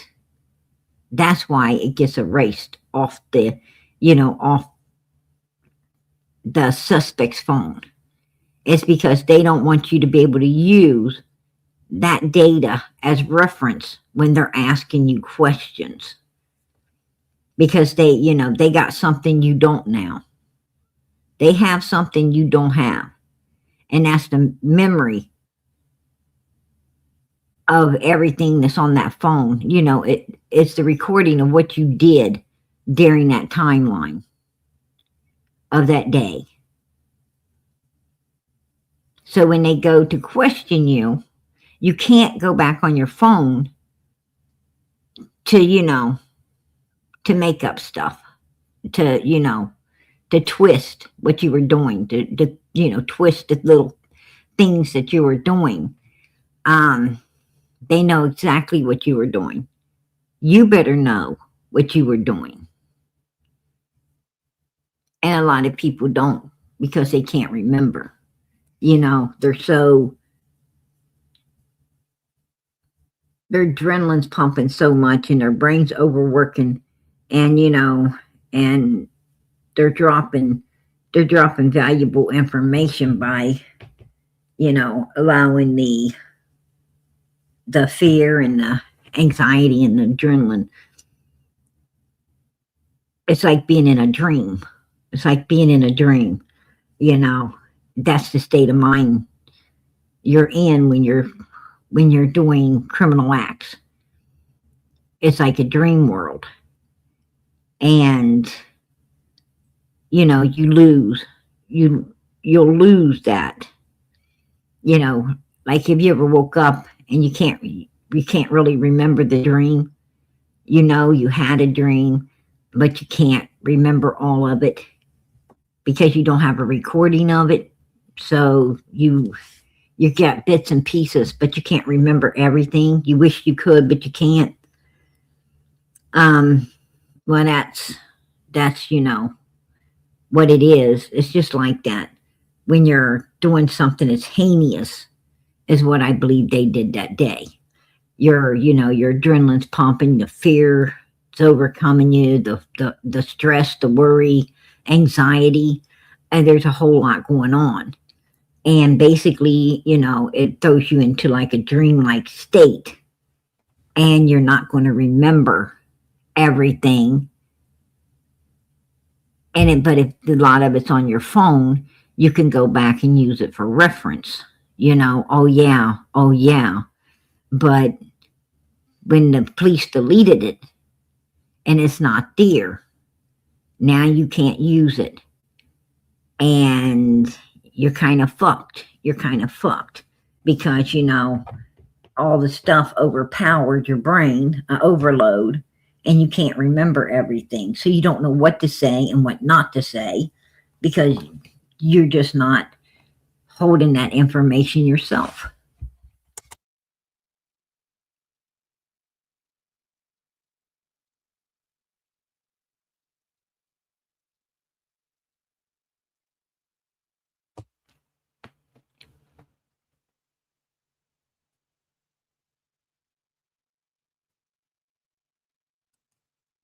Okay. Then why did CPS want to come back the next day if nothing was the first visit?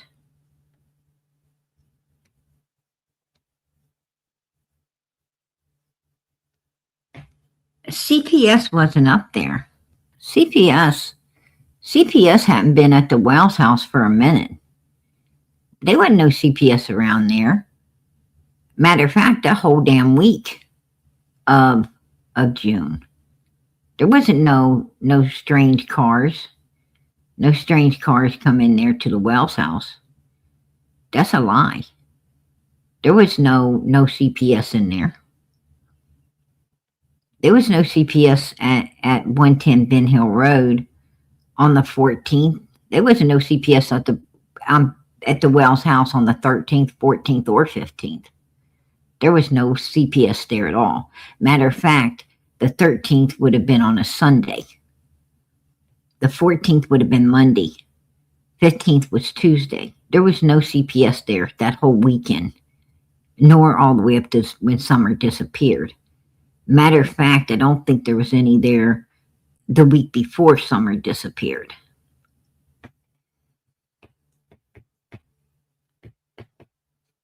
That caseworker that had came out there, hold on, and I'll give you a time frame about the time that caseworker came out there.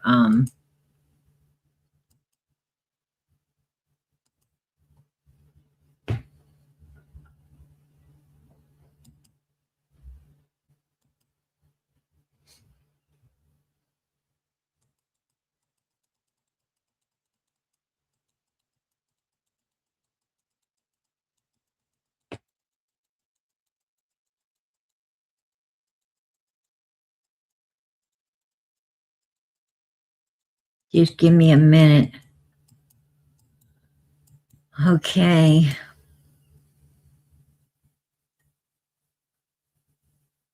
It would have been about the last, when that caseworker was there, would have been about the last week of May.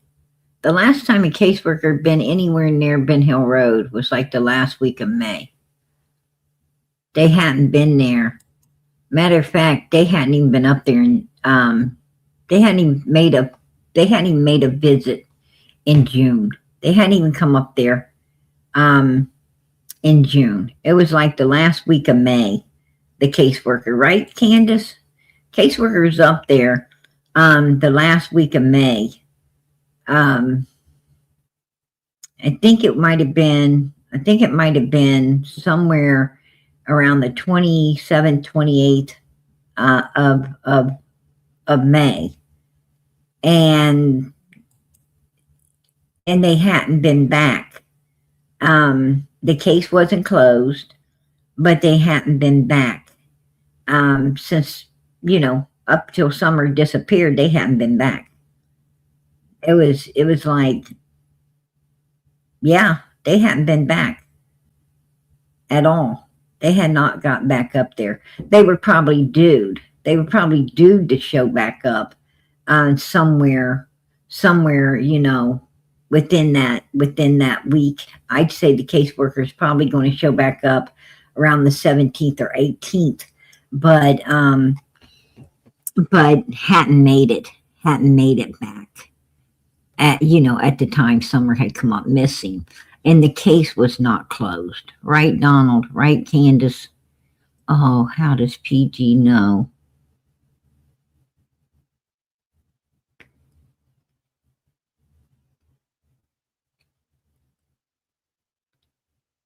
Well, talk to the right people, you know everything.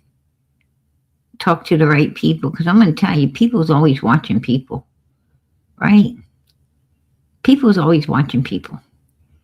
People's watching you guys right now that you don't have no idea is watching you. You have neighbors. You have neighbors and people who watch you. You don't even have any idea that they're noticing you, that their eyeballs on you. It's really weird how people,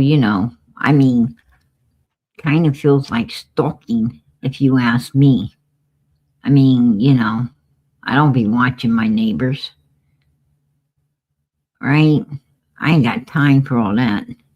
But you believe it or not, there's some people who actually get interested, and they'll be watching your house and stuff. They'll be, like you don't even know. Put a 1 in the chat if you've ever,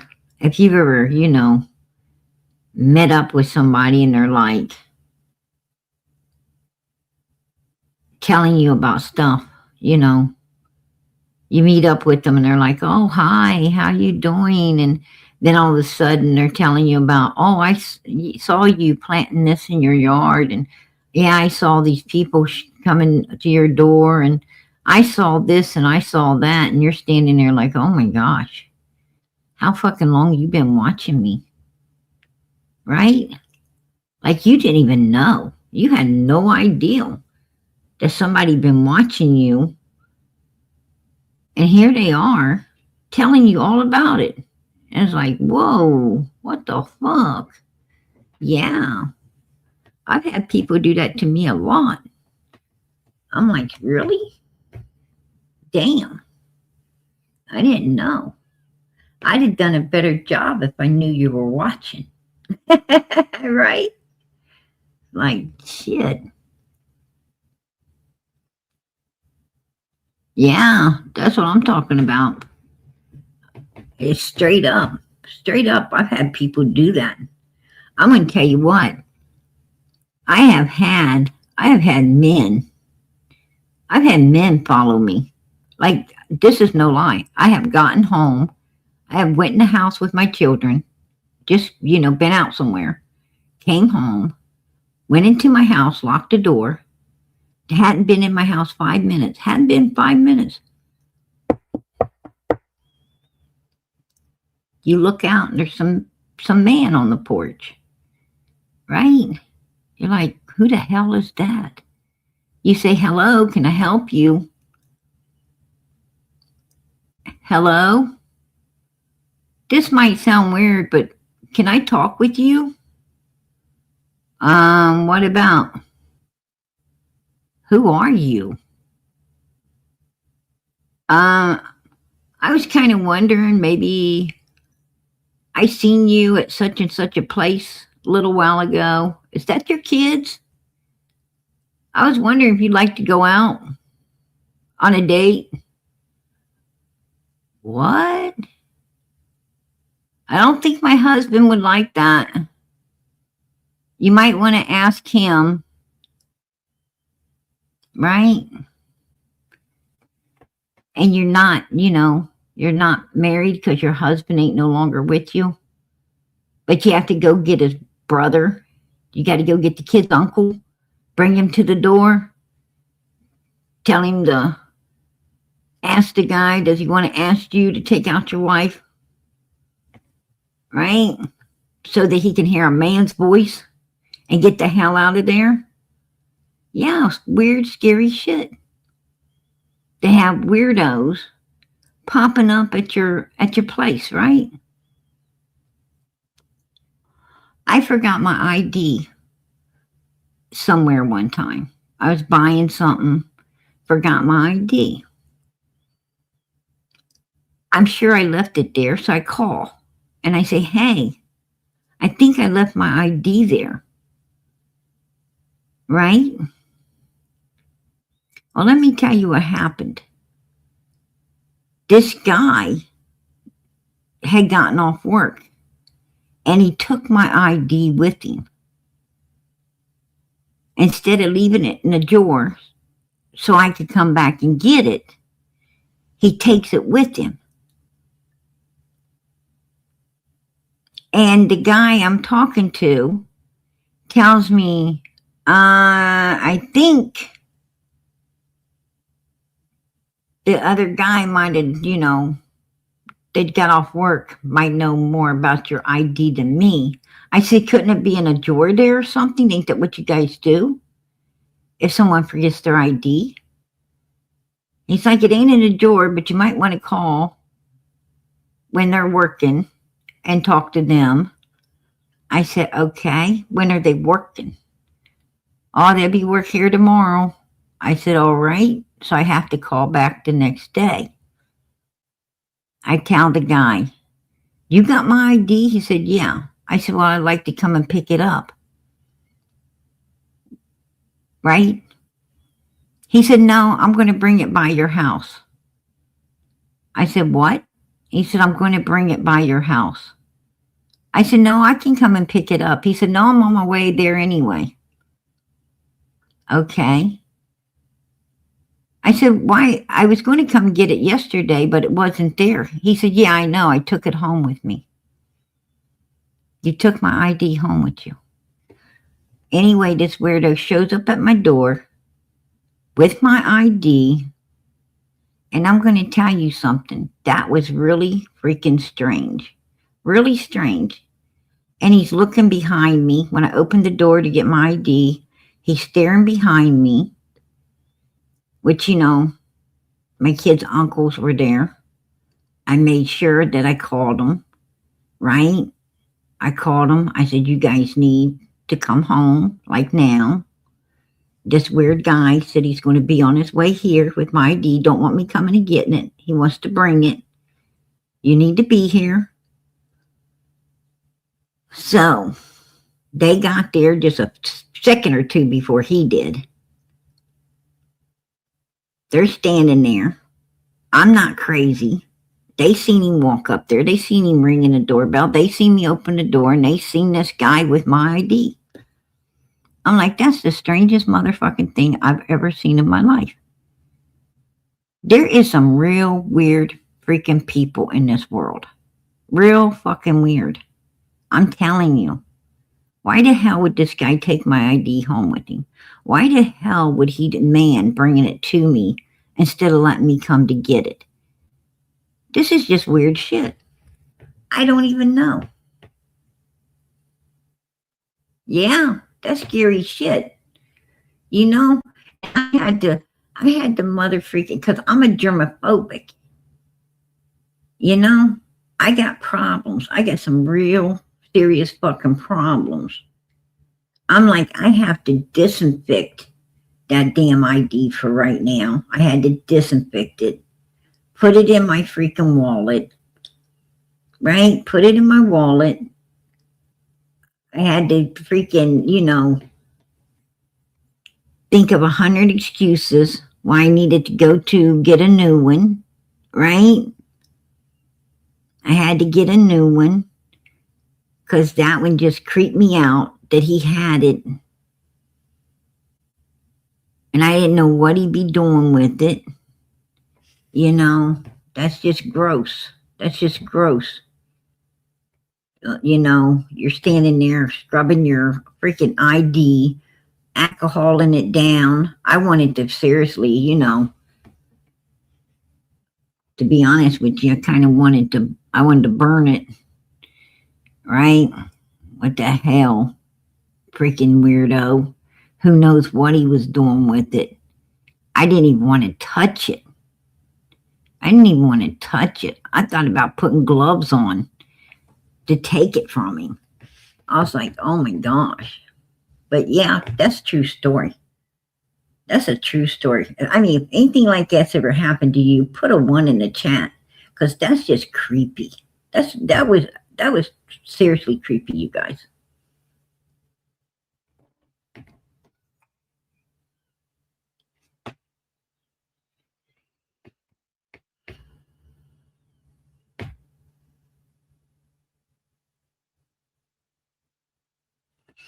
I'm gonna tell you what.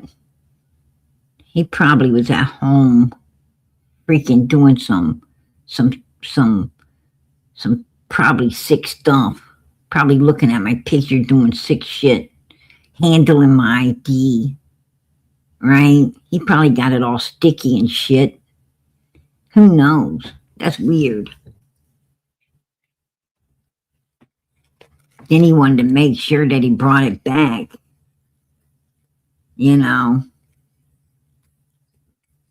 Probably got some sick shit, some weird footage or something out of watching me have to take it from him. He's a weirdo. Real freaking weirdo.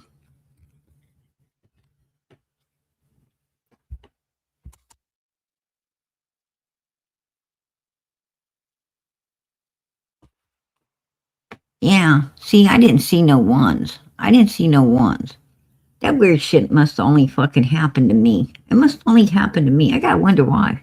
Why the hell's all the weird shit happen to PG? Yeah. I'm gonna tell you something. And then, seriously, I had this weirdo follow me to my mother's house one time. He followed me to my mother's house one time. And we was hosting a birthday party or something there. I don't know what was hosting, but the doors were open. I remember the doors being open and people all over the place. And there was lights on. All the lights were in the place was on. And I see this guy and he, knocking on the door. And my sweet little mama, she was, who's this guy? And I see her open the door up and he's pointing, saying he wants to talk to that girl right there. I want to talk to that girl right there. My mother's looking at him and looking at me and looking at him. She's like, you know him? I said, hell no. Who is he? She's like, I don't know. He's wanting you. What? My mama be about giving me up. What the fuck? What do you mean want to talk to me? Ain't you supposed to be telling him to hit the road? You right? You gonna send me out there to talk to that weirdo? I don't even know who that is. My mom, man, I tell you, she was something. She like, he want to talk to you. Like, no. You let some guy show up at the door and point and say, I want to talk to her. Point at my daughter. I'll tell you what. Yeah. It wouldn't be good. It wouldn't be good at all. I say, for one, you pointing at her and don't even know her name tells me you don't know her. And if you don't know her, then you got to be some sick fuck wanting to show up and like you do. Right? I have to drop kick you off the porch. Don't bring your ass around here no more. That's just freaking creepy weird. Who in the hell goes following people and, and pointing at people acting like they want to talk to them? You got some real weird, bold, sick people in this world.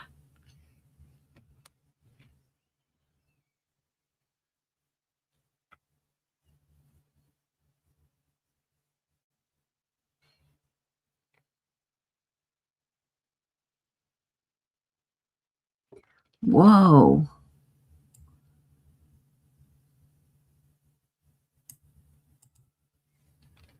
It was a natural fruit and veggies, sometimes natural. Somebody's making a drink. Somebody's making a veggie drink. Wasn't what I was looking for. I had a man show up to my house beating on the door one night. They beat it so hard the door was jarring. Oh man, I've seen people do that. I'm going to tell you something. Ain't nothing weirder than to be inside your house and somebody hitting the door so hard that the whole door is actually moving, right? It's like, what the hell? Where'd they get that strength from? They got like some stupid strength or something going on. And they coming back for around 2 weeks on and off, doing the same thing. Wow. Damn, I bet you was petrified.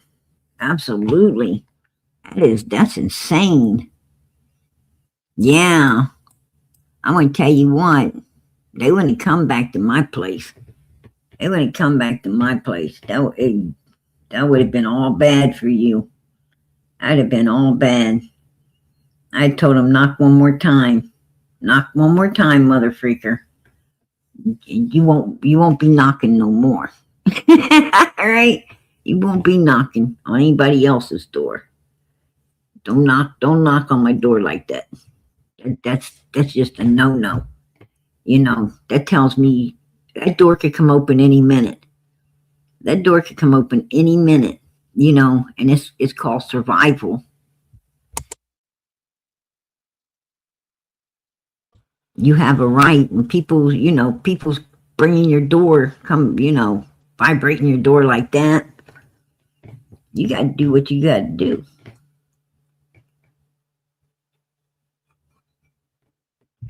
Yeah, I bet that was like insane.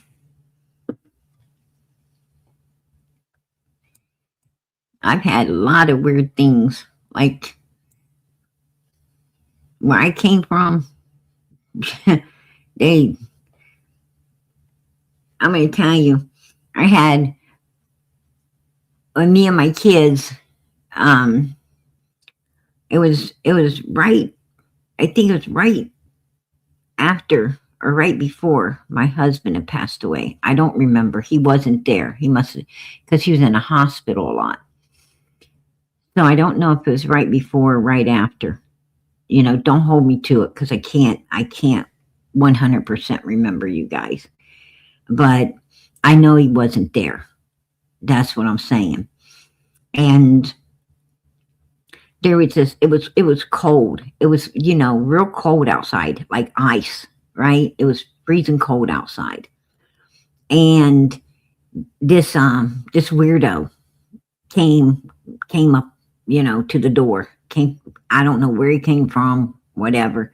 It was late at night. He comes to the door and he starts kicking it and beating it and kicking, and I'm on the other side, right? I'm on the other side of the door with the kids.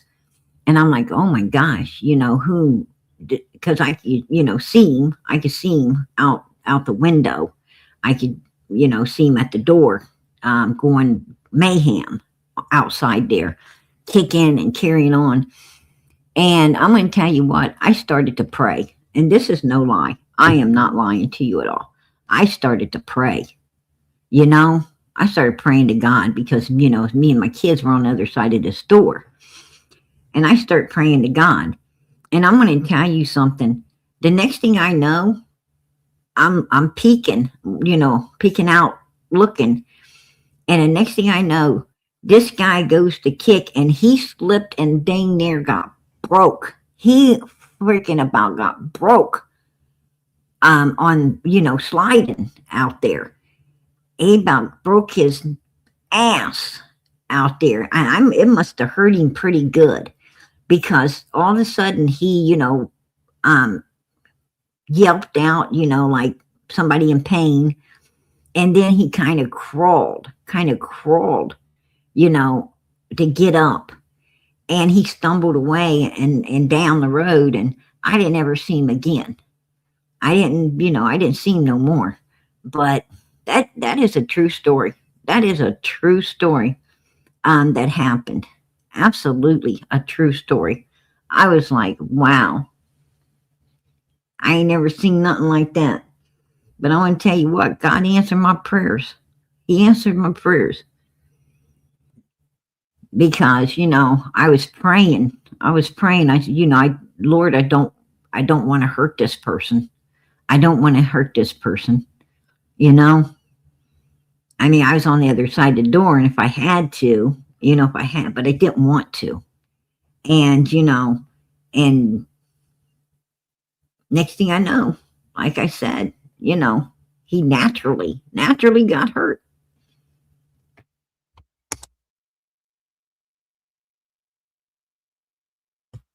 So God is good. God is good. You think he don't answer prayers? Oh, let me tell you, baby. God answers prayers.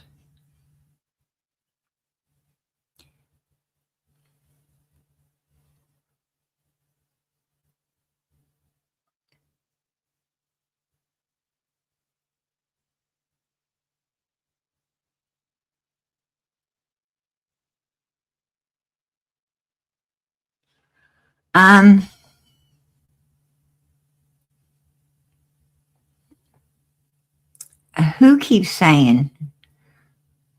saying that they're going to put chat on members only?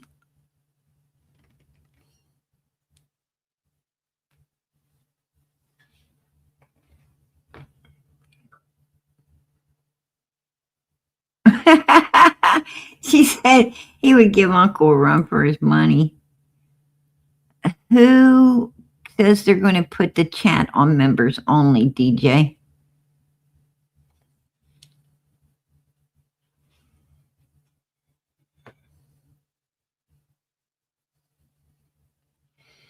DJ, I like BJ, but most of the time we'll be up.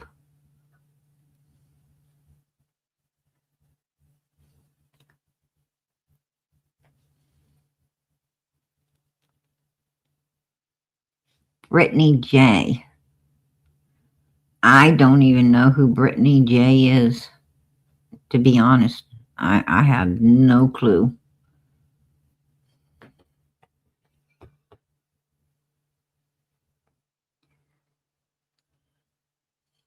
Hey, good night, Bridget. God bless and much love. Merry Christmas, sweetie. Merry Christmas. Yeah, I know she's another creator. But I mean, I don't know who she is. I don't know, I don't know what she talks about. I'm not missing anything. Okay. Hope. Yesterday was a bad day. Tell me about that day. I don't know. I just felt like yesterday that, I don't know. I just felt like she wasn't going to be found, that it was a lost cause. I was feeling like she's dead. I don't hate to say that. That's terrible, but I just felt like she's dead, Oh, wow. See there? See what she said to Chris? She told Chris. Robin told Chris.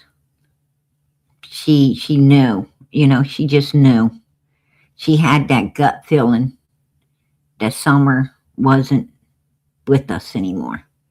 She had that gut feeling. There you go. There you go. much. If you guys don't mind having a seat, or if you need to go, at least go downstairs and get a cupcake before you leave, because we had, what is her name made the cupcakes? Nana's friend that's a baker.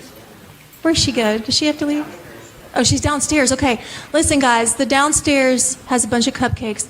And thank you to Starbucks for donating coffee. There's a bunch of coffee down there. Thank you to White's Floral for donating White's Floral for donating this for summer. I was going to give this to Dawn and Candace. And thank you to A Super Party for donating balloons. There's so much love in this community, you guys. It is amazing. But please do not leave without taking a cupcake, because we don't want to have to eat them all, okay? And so we're going to have one more song. Come on up here. We're going to get one more song. And if you can't stay until the song is over, then go downstairs, get you a cupcake, get you some coffee, whatever's down there. There's some snacks. My bestie made brownies. All right. Summer does not need brownies, and she does not need cupcakes, but Did you hear that? Did you hear that? Summer does not need brownies, and she does not need cupcakes.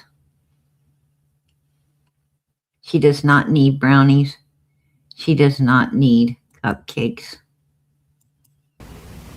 I don't know. I just felt like she wasn't going to be found, that it was a lost cause. I was feeling like she's dead.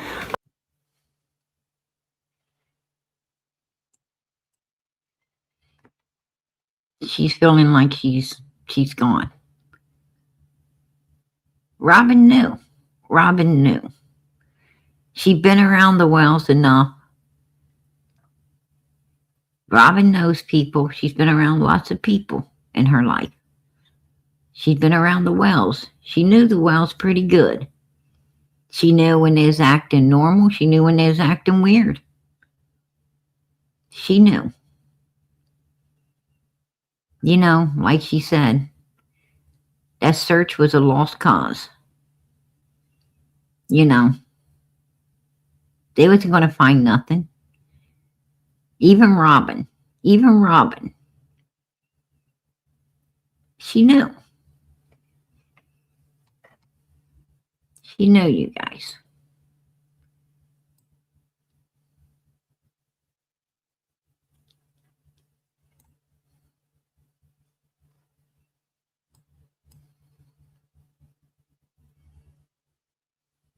Thank you, Jesus, for bringing us together tonight to pray for them. We ask, Lord, that you would please bring them home safe.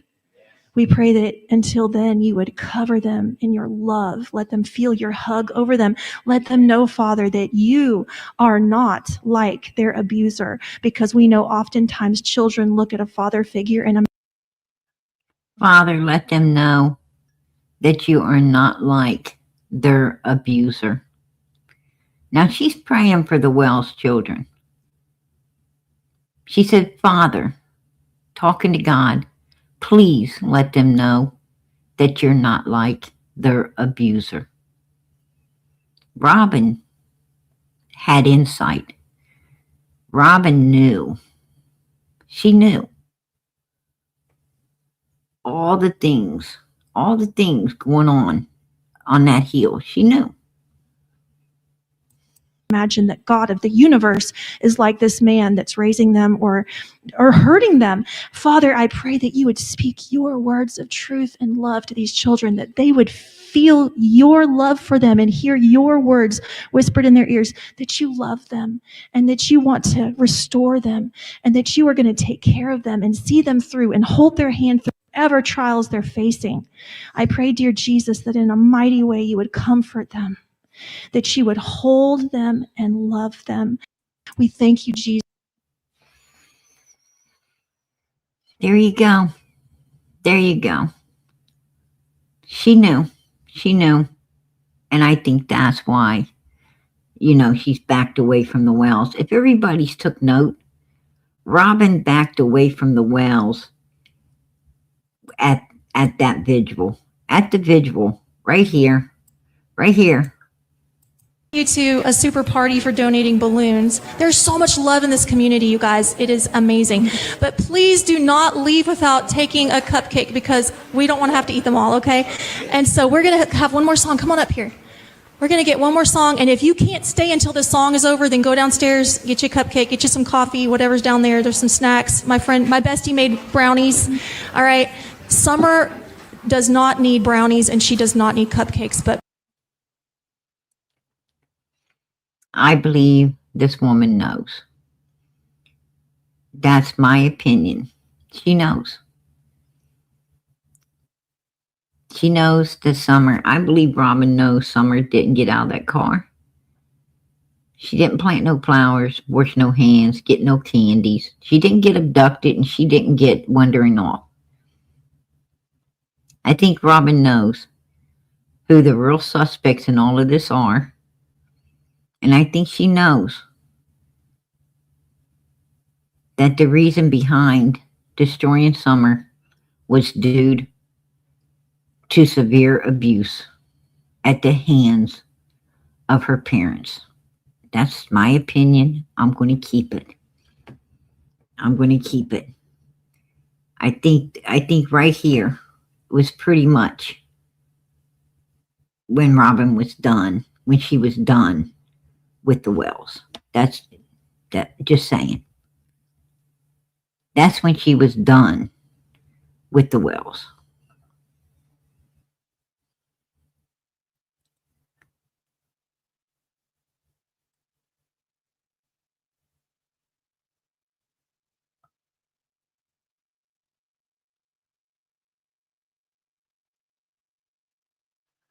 I think, you know, I think she knew a lot. I think she knew a lot, you know. I think Robin, you know, seen a lot, heard a lot, knew a lot. Do I think that Robin and that church was in on whatever happened to Summer?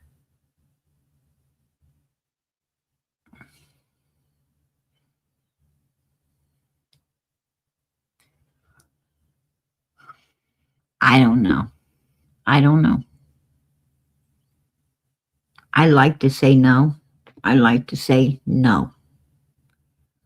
But you know, I saw some things I didn't like.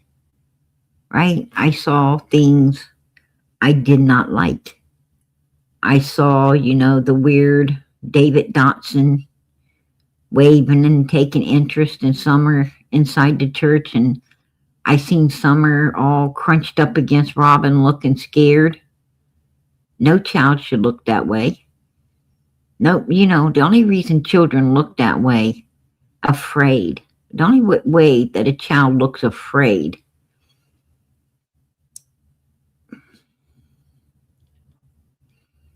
is if they're getting put through something.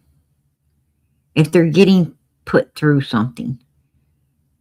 Normal children, like say for instance, my daughter at that age, my little girl at 5 years old, if David Dotson would have been sitting behind my daughter at, you know, and waving at her at that age, my daughter would have just waved back. And I would have had to tell her, don't do that. Right? Don't do that. Get yourself over here. Why are you waving at people we don't know?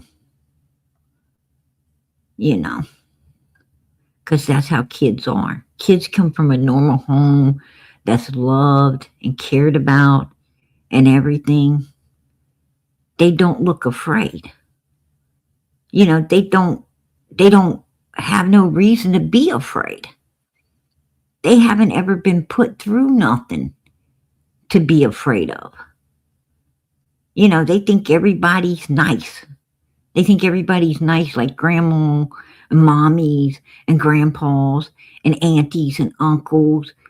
And you know, they think everybody's nice because everybody's always been nice to them. But a child that's been put through something, they're afraid. They're the ones that crawl over next to people like, you know, protect me. Because, you know, they have reason to be scared. They have reason to be afraid. And I think that, you know, I think Summer had been being put through stuff that she didn't like. And she was scared. She was scared. Now, was she scared of David Dotson? Yes. Was she scared of him because she knew him? I don't know. Was she scared of him because he was just a man? That's very possible. Seeing what she's been put through, you know, the 911 call and everything, seeing what she had been being put through, it could have just been because he's a man. It could have been because Candace had his phone number. I don't know. I found it really weird that when Don Wells was questioned about David Dotson, he said something really weird. He was asked if David Dotson, you know, ever was associated with Summer. And Don Wells said, well, you know, had he ever played with her, talked to her, played with her, or anything like that? And Don Wells made the statement that, well, not until after she disappeared. What the fuck did that mean? Not until after she disappeared. What? I would have had to question that if I was the guys asking Don the questions, right? I would have had to say, what? What do you mean after she came up? How could he have, you know, how could he talk to her and play with her after she came up missing? Right? Why does people say PG's got to eat? What do I got to eat? PG.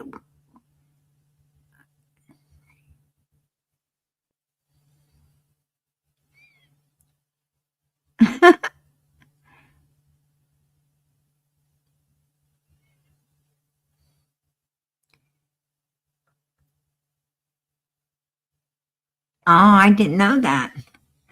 I didn't ever hear that Candace tried to get rid of Summer before she was born. I didn't ever hear that anywhere. I mean, I'm not doubting it ain't true. Seeing how, you know, how evil Candace is.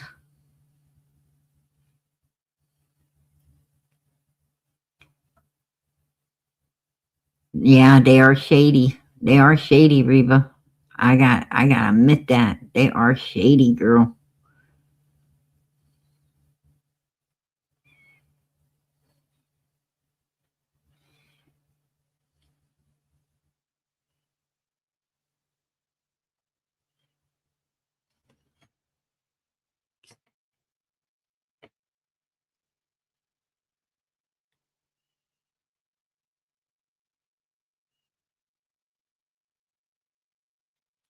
Summer was recorded a lot in church, but Summer was also moving freely in the church too. Everything is just out of the ordinary in Summer's case. Summer, if you take those church videos and, you know, of Summer in the church, and I've got a few of them. If you take note, when Summer was running freely, she was keeping an eye on Robin. If you notice when, you know, whenever you seen Summer up on the stage, Robin was there. Whenever, you know, what I'm saying is Summer really was, if Robin was sitting out in the church, if Robin was sitting in the pews, then Summer was sitting there. She would, wherever Robin was, Summer wanted to stay right there, like Robin was her protection. It was, she wasn't afraid to be where Robin was. She always wanted, if you took note, when Summer was running free, she was running free because Robin was right there to run free around. Summer didn't want to be, she didn't want to be out there in the church if Robin wasn't out there in the church. Summer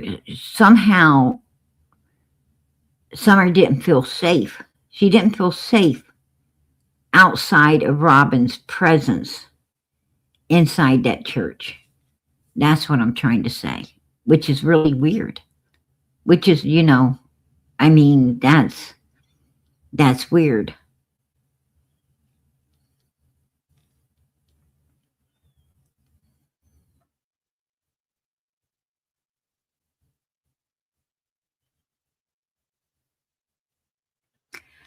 I think Summer wanted, of course, I'm sure she wanted someone to love her. I think Summer, looked for protection. She looked for protection. I think she wanted to,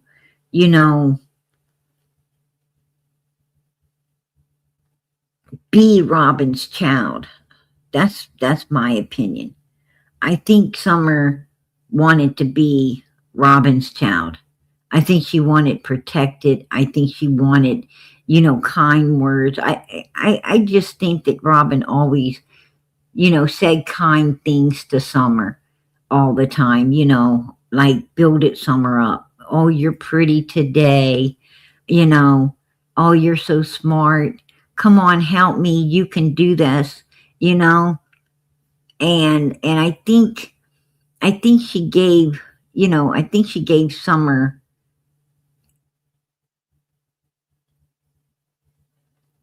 the kindness that strengthened Summer. I think she built Summer up, gave Summer some self-esteem that she wasn't getting. And I think she was, and I'm pretty sure that, Summer also took note that Candace, didn't want to get out of line when Robin was around. Don Wells didn't want to get out of line when Robin's around. And, they didn't want to show their asses when Robin was around. And that gave Summer a sense of protection, against her parents and other people she might have been afraid of when Robin was there. She felt secure just for that little bit of time. And you don't realize how far that little bit goes with an abused child. That little bit might not go far, with normal people, that getting told how beautiful they are and how, hey, this is easy, you can do it. All those kind words that build a person to be stronger, wiser, more assured of themselves. It might not go far with people that hear it anyway. But man, for an abused child, a child that's, walking through hell, those words mean a lot. You don't know how much a child hangs on to those words. That's why it's very important to always be good to children, because you don't know what the hell they're going through when they go home. You don't know anything about their life, and you should always be good to every child, treat every child the same. I hear people say, I can't stand that. I don't like those kids. You ever think maybe those kids, might not like them either? Because, they just mean. Kids can tell when they're not liked. And, it bothers me when people say, I don't like those kids. You should like those kids. You should be good to those kids. You should always give those kids words of inspiration, encouragement, kindness, love, caring. You should always, always build a child and not ever, ever tear one down.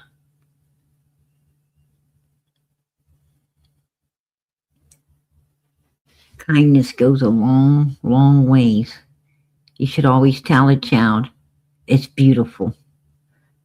You're beautiful just the way God made you. God knows what he's doing. He don't make mistakes. If a kid says, I don't like my hair, you should say, don't say that. Your hair is beautiful. God gave you that hair because it suits you. It's your hair. God made you perfect. Don't ever let nobody tell you you're imperfect, because you're not. You're beautifully and wonderfully made by the hands of our Maker. Wear it with pride.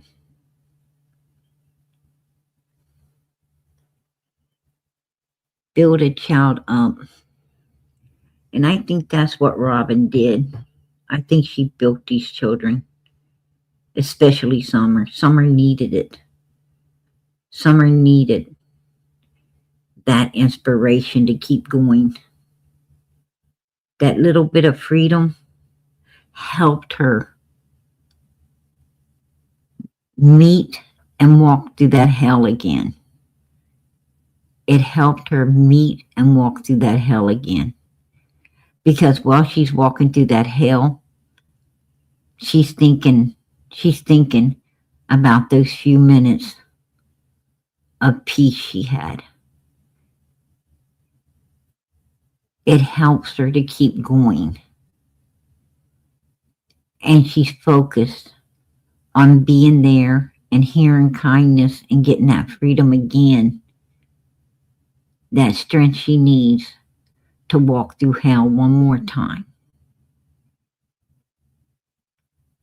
But God decided that Summer wasn't going to walk through hell no more.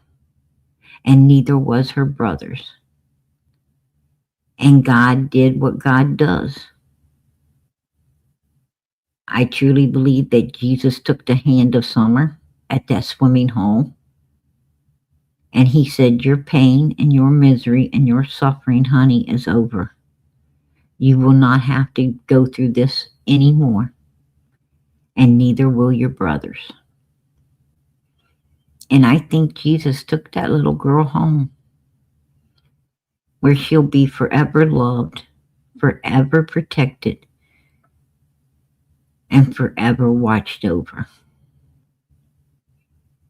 And her brothers, they're in a better place now, and they're being well taken care of too.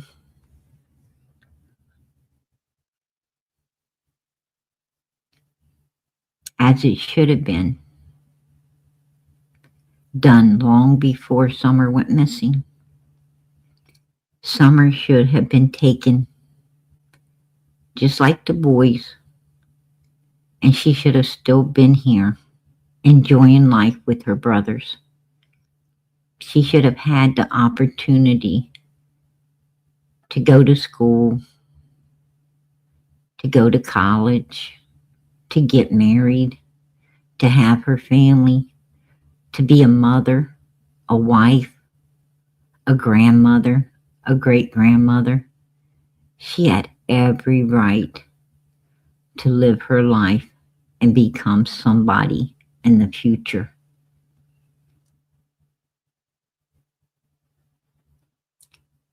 She had every right to spend Christmas with her children and her grandchildren, her great-grandchildren in the future. She had a right to know what it's like to be in a warm kitchen on Christmas Day,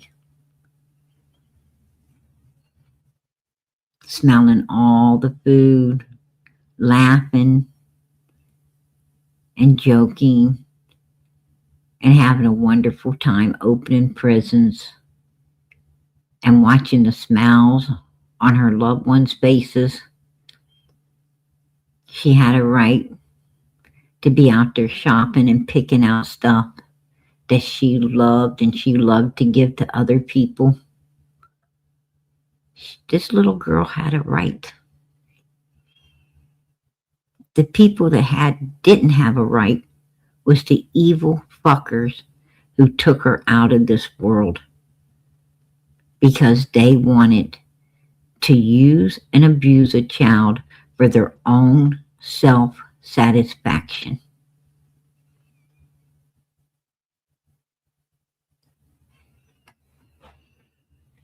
And to the point that they had to destroy it to save their own asses.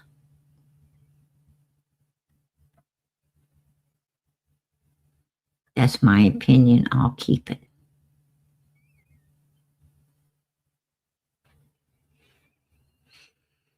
Yes, Angel from Heaven, I did. I picked a name for my baby.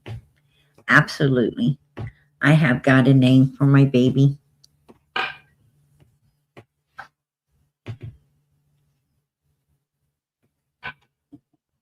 I already know exactly what I'm going to name it.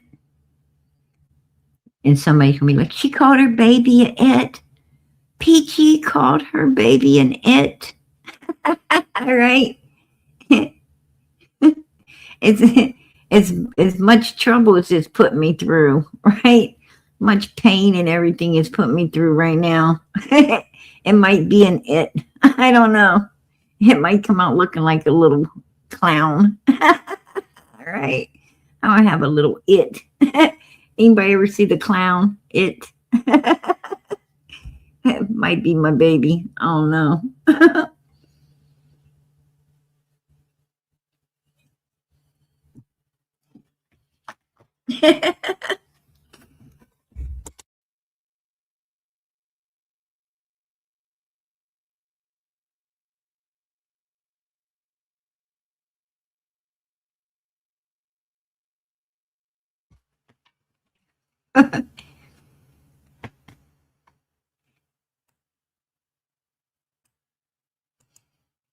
My kid's gonna grow up and say, Mommy, why'd you name me it? Right. Why'd you name me it? So I can call you it.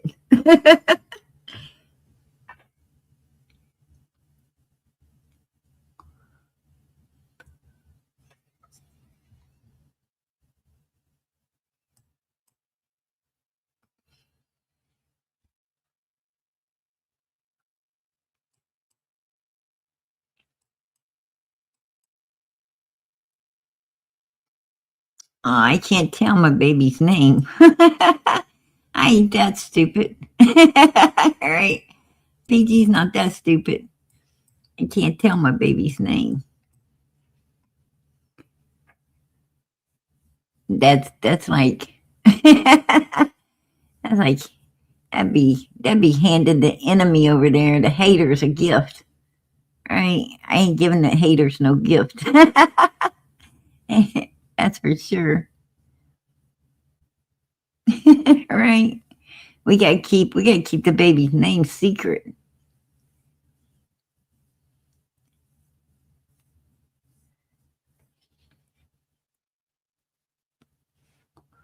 We'll have to give it a nickname. We'll have to give it a nickname.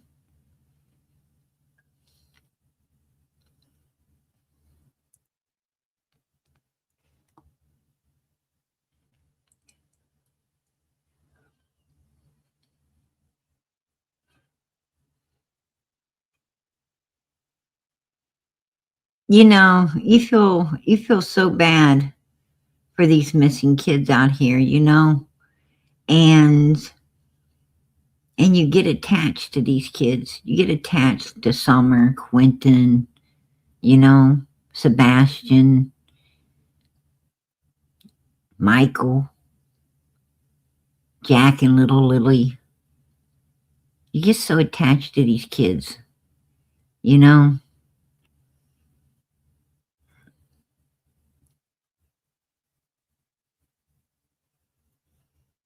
But I couldn't ever name my baby after any of them. I couldn't do that because that was their name. That was their name. You know, Summer's name is her name. And Quentin's name is his name. That belongs to them. And they will not ever be forgotten. You know, they won't ever be forgotten. Every child should have his own original name. Because that's who it is. That's who it is. Just like my baby. You know, it's got its own original name. And I already call it by its name. You know, like when it kicks and moves around, you know, I'll say calm down, you know, and I'm already calling the baby by its name. You know, so because that's, you know, that's the name, that's its name. It you know, belongs to my baby. And every child should have their own name.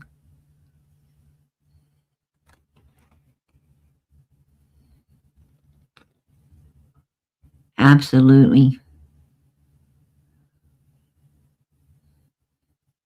I'm going to tell you, my child, you should see my ultrasounds. This kid's a pork chop. It is a pork chop. I'm telling you now. It's like, it's got these fat cheeks, and it's already a pork chop.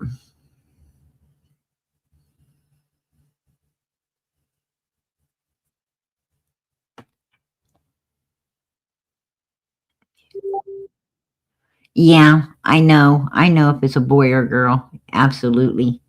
I already know.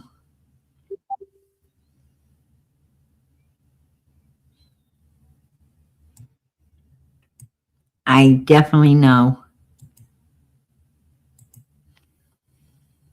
I already know what it's going to be. Already named it. I've already got everything I could think of for it. Absolutely.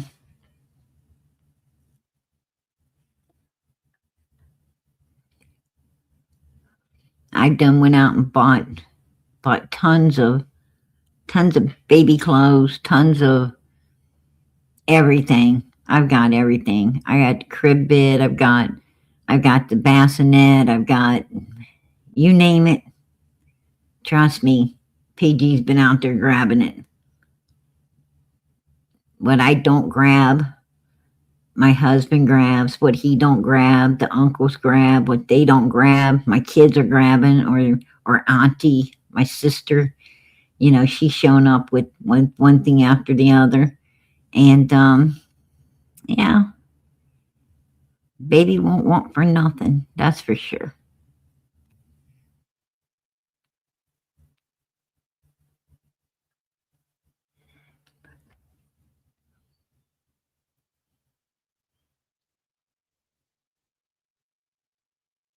And this baby's going to be very much loved. Very much loved.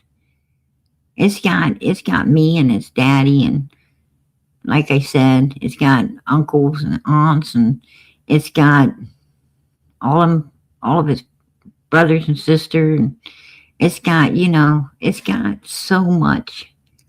And it's got all of you. It's got all of you. There's a whole, you know, I know the haters probably don't like my baby. That's okay. But I'm going to tell you, everybody that loves Summer, everybody that's here for her, they love this baby too. And, you know, this baby, don't think I won't tell it what a beautiful family it has, because I will. I'll tell this baby, honey, you got the biggest family. You got the biggest family you could ever have. You're a very lucky child. So many people love you, care about you. Trust me. I know how loved this child will be. Haters just like to hate. Haters just like to hate. You know. It's true. Like Day Day, you know, she likes to sit over there and, you know, Billy G ain't knocking the dust off of that ass. And she's angry, right? She's angry. She's angry that nobody's, you know, he ain't got no duster dusting the cobwebs off of that ass. And she wants to be thinking that somebody else got some cobwebs too. You know, makes her feel better to think that somebody else has cobwebs. I just gotta let her know, you know, nobody has cobwebs but her. Right?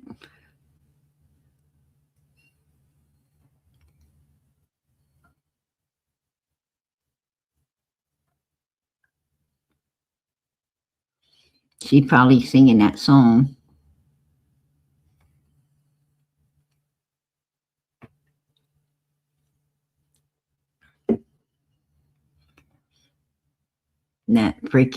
That song, something about knocking the dust off the bottle. Right? Don't let it fool you about what's inside. Man, I wouldn't even want to know what's inside that. Right? I don't even want to fucking know. Billy G don't even want to know. She'd be sitting around home, you know, out there grazing with the cows. I don't know.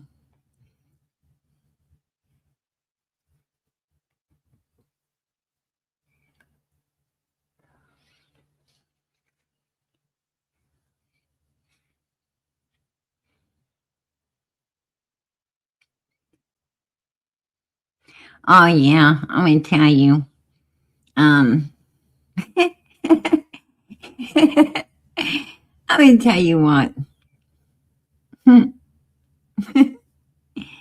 my daughter was with me, and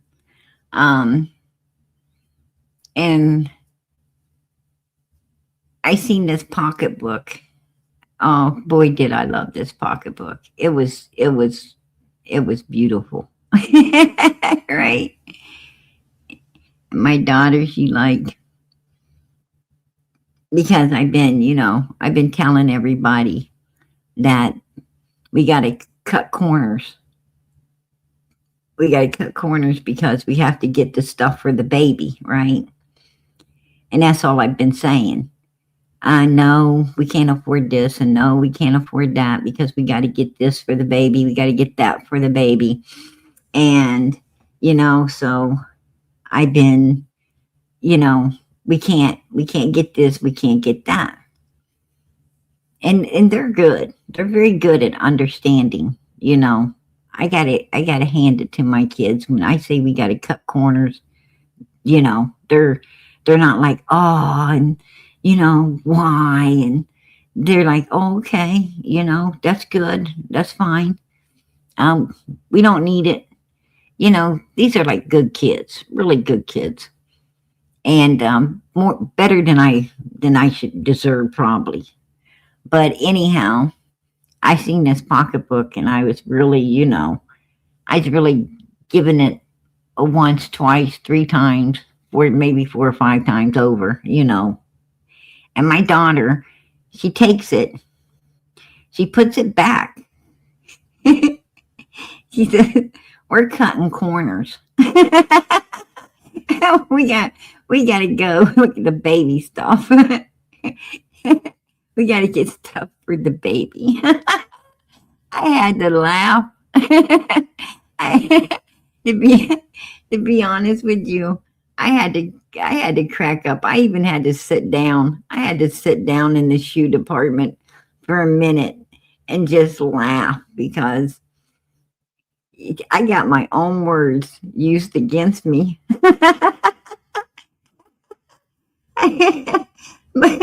By my own damn kid. Right. I have my own words used against me.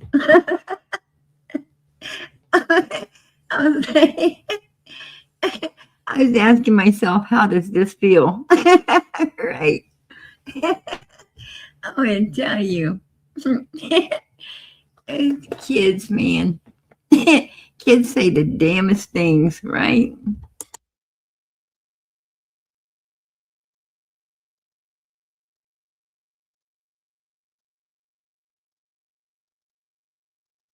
Yeah, that little melody. Yeah, 9-year-old little girl. That was, God have mercy. God have mercy. I couldn't. Yeah, man. She had a beautiful name. She had a beautiful name. She's a beautiful child. And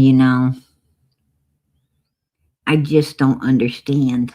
I don't understand, you guys. As hard as I try, I don't understand how people could do what they do. God have mercy. I don't know. When I seen that little girl, her picture, I thought to myself, how the fuck could anyone ever destroy a little child like that? How can you do it? Why don't you just give these babies away? Why don't you, they tell you, I mean, everybody in the world, well, I know in America, everyone in America knows that if you don't want your child, you can turn it in at the police station. You can turn it in you can walk right in and say, listen, I just can't do this. And hand them the kid, hand them the bag of clothes. Or if you don't have nothing for the kid, just hand them the kid and say, I can't do this. And walk away. Just leave. There's nothing law enforcement can do. The court system can't do a damn thing. It's perfectly legal to walk in there and hand them the kid. It's perfectly legal to walk into children's services and say, here's the kid or kids. I don't want them. I can't do this. And they will take care of it. You won't go to jail. Nothing will happen to you. But you want to sit your whole life in fucking prison because you're too stupid, too selfish, too fucking evil, too something to give your child away so someone else can give it a good life and take care of it righteously? What the fuck is wrong with people? I don't even know. I don't even know. If you can't do it, man, just give it away. Don't hurt it. Don't unlive it. Let someone else have that child. But most of all, let that child have its life and stop hurting it. Just saying. I don't understand. I don't understand why somebody would have a child and destroy it. I mean, I don't understand it. I bust my ass every fucking day for my children. For my children, not for PG, not for me. I get up every day and I bust my ass for my kids because I love my kids. I love my kids. That's what I live for. Why in the hell would anyone ever destroy their child? Why would you destroy your flesh and blood? That is your future. Those kids are your future. Those kids are the ones that's going to be there when nobody else is. Right? You think you can rely on friends or other family? Go ahead and try. Go ahead and try, because I'm going to tell you something. Other family has family, and they ain't got time for you. And friends, they have family too, and they're not going to be there taking care of you. But your children will take care of you because you took care of them. They will be there for you in your darkest hours. Hell and high water, they'll be with you. Why would you ever destroy that? I don't know. You must not have no fucking brains at all if you're destroying your children. You know, something must be wrong with you. That's all, you know. You got to be cray-cray as hell. Not even cray-cray. You got to be evil. You just got to be fucking evil. You got to be really something wrong with you mentally to destroy a child. That's my opinion. I'm going to keep it. But so many people are doing it. And I'm going to tell you, something more has to be done in our country. Stop sending these people to prison for life. Stop sending them to prison for life. If you unalive your child and you're found 100% guilty, you shouldn't be allowed to live. I think they should give them, I think that they should give them the unalived penalty. I mean, tooth for a tooth and an eye for an eye, right? I think that they shouldn't even let you live. I think law enforcement, I think the court system should just, I think the judge should bring down a hammer and say, you know what? You're going out just like you took your child out. We're not going to keep your fucking ass up. Taxpayers ain't going to keep your ass up. We're done keeping up people who unalive children. Right? We're done paying for it. It ain't going to be, they ain't going to be no life in prison, no parole or parole. We're just going to get rid of this. Because people like this is too dangerous, too evil. They don't need to be here. That's my opinion.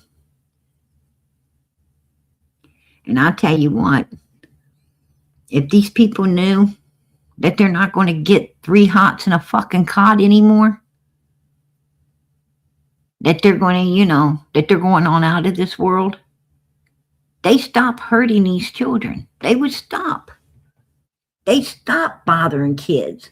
They stop abusing and hurting children. They don't want their child. They'll take it and give it to someone else. They'll go give it away. And I want to tell you something. These people that unalive their children, they don't think past the end of their damn noses. These people don't think past the end of their nose. Because I'm going to tell you something. If they would have just gave their baby away, if they did, like that little 9-year-old girl, if that mother would have given that little girl to someone else to raise, when that girl got raised up, when she turned 18, 19, 20, she would have went looking back for her mother. She would have went looking for her mom, because that's what kids do. Even though someone else raises them, they still want to see their biological parent. They still want to go back around their biological parent. A lot of times those kids will return to their biological parents once they get of age. And it's a shame because you know what? That little girl ain't going to ever return to that woman because that woman's going to be in prison for the rest of her life because she destroyed that little girl, from what I'm understanding. That's what they're saying. It's this mother unlived her own child. So I don't know.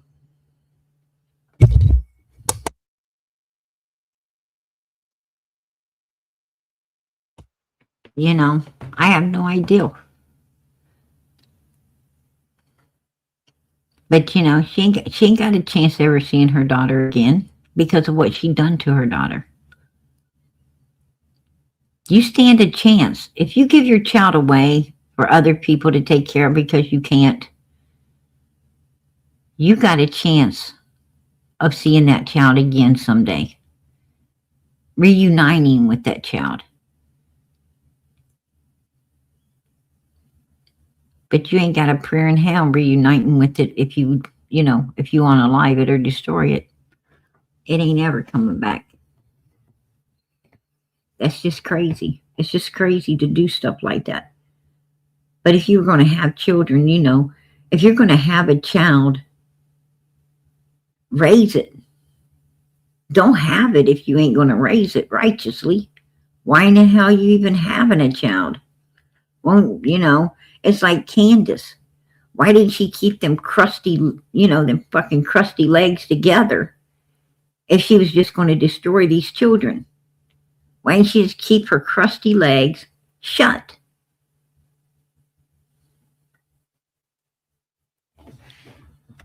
Why didn't Don Wells keep his crusty freaking legs shut?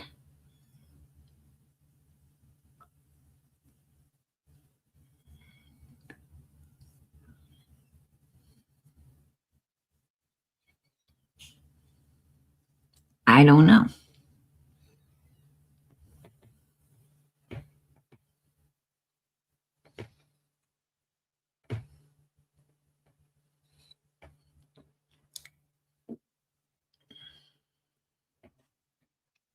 And then there was another parent, I guess, who took out that, who unlived not only their daughter, but a son as well. Put a one in the chat if you've heard about that. Because I seen something where a parent unlived a daughter and a son. What is wrong with these people? Why are you destroying innocent little children? They can't even defend themselves. You got to be a damn coward to corner a child and unlive it. You got to be a coward to rechannel your aggression on a child. Right? You got a lot of these people, they get pissed off because they got to work. They take it out on their kid. They get pissed off because their boyfriend ain't calling or things ain't going the way they want. They take it out on that kid. Right? What the fuck is wrong with these people? You don't rechannel your aggression on somebody else just because life ain't going your way. Right? You don't take that aggression out on someone else. You need to get down on your knees and pray. That's what you need to do. You need to stop and drop and pray that God gives you the strength to get through whatever your bullshit is that you're dealing with and lets you see a better day.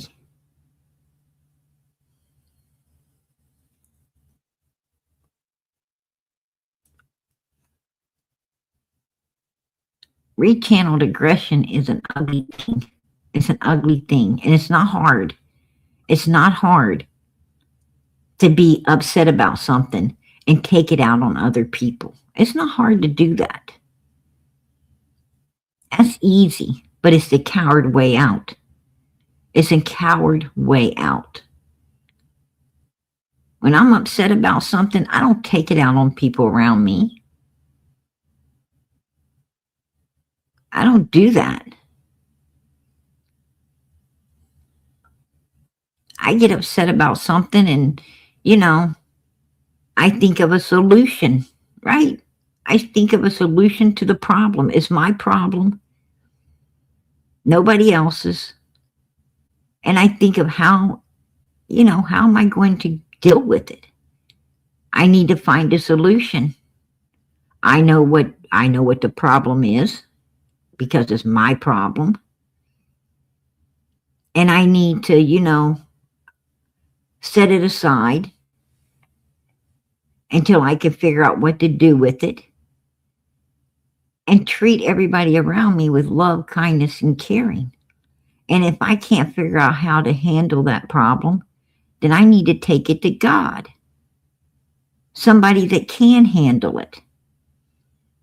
I need to just drop it like it's hot and know that God will handle it for me. No reason to get upset, right? No reason to take it out on other people. I mean, you know, like when we was at that particular store and the ladies let me stand there and stand there and stand there. I could have took it out on everybody around me. I could have huffed and puffed, left the store, right? Left. And then rechanneled the aggression on everybody else because PG's, you know, upset and didn't get what she wanted. But I didn't do that. I took it out on the one that deserved for it to be taken out on. The mother freaking worker that was supposed to be getting the key and wasn't. And I dealt with the problem right there, right then with the person who was the problem. You know. And I didn't care what came of it. I didn't care. I have no problem facing my problems head on. You give me shit, I'm not going to go home and take it out on my family. I'm going to stand there and give you crap back. And we're going to have, you know, we're going to have the altercation. And however that altercation goes, so be it. But it's going to go. Because I'm not going to leave and go take it out on someone else. Because nobody else deserves it. And that's how people need to be. You know, I'm not going to coward out somewhere. I think it's cowards. Cowards rechannel aggression. You got to be a coward. Because you can't face, you know, you can't face whoever caused your problem. You don't want to face them. You want to take it out on other people. No, they're not the problem.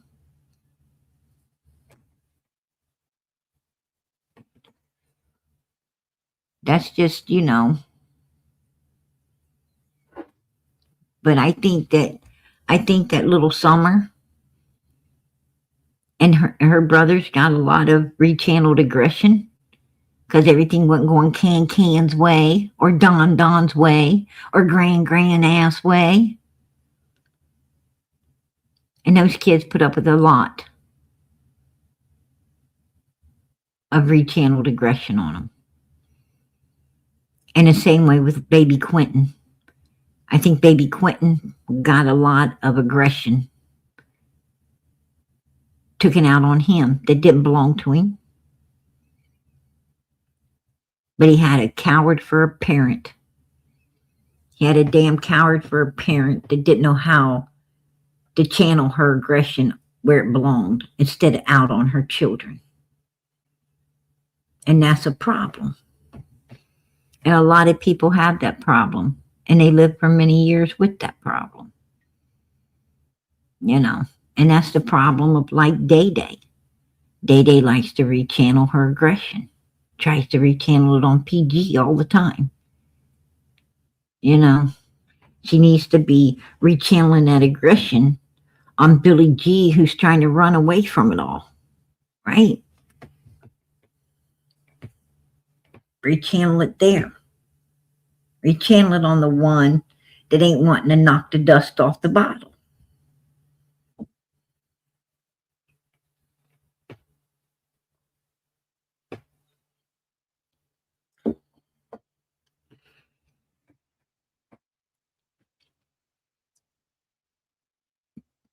Candace is jealous of women. Candace has a real problem with women. And you know why? Because she's an evil bitch that will mess you over in a New York second.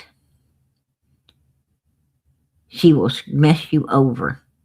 And being the bitch she is, she thinks all women are like that. She thinks all women are like her.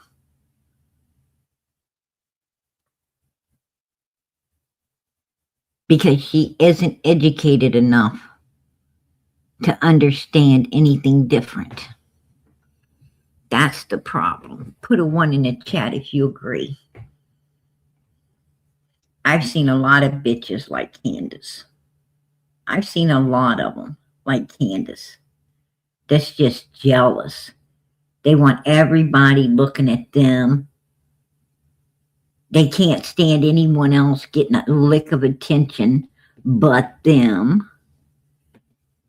They're real pieces of shit. Mess you over in a, like I said, in a New York second. They'll fuck you over as soon as your back's turned. They'll be trying to sleep with your man, steal your clothes, wear your makeup. They want to be you and can't be you, so they hate you even more because they're them instead of you. Because, you know, some reason they think everybody else's life is all hunky fucking dory and theirs isn't. Right? I can't stand people like that. I can't stand people like that.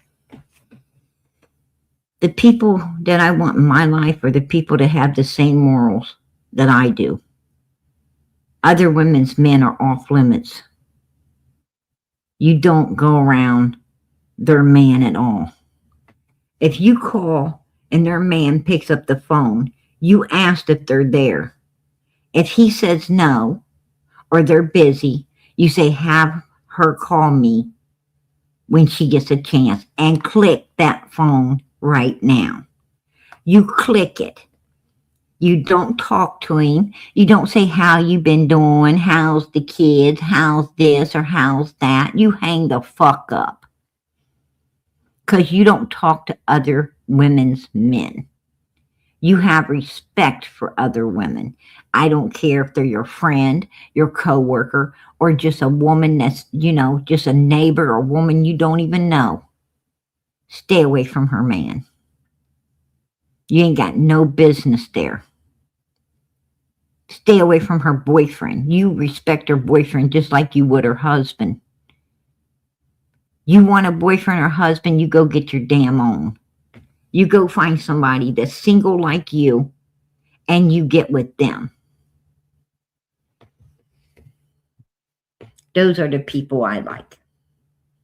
I like people who know how to respect me and care about me as much as I respect and care about them. I'm going to tell you, and good women do. Good women do. They respect one another. They know the boundaries and they don't cross them. It's just how it is. And those kind of people are friends. Those are the kind of women who are friends for many, many, many years. 30, 40, 50 years. They're friends because they don't ever cross the boundaries. They both have morals. Respect, kindness, caring, love, dignity, and trust in one another.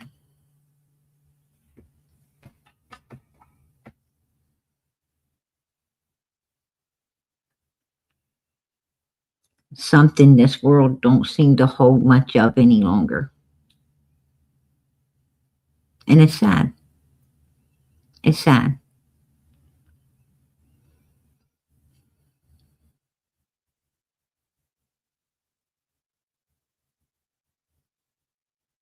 But chicks like Candace, man, they're a dime a dozen. They are a dime a dozen. Trust me, I know.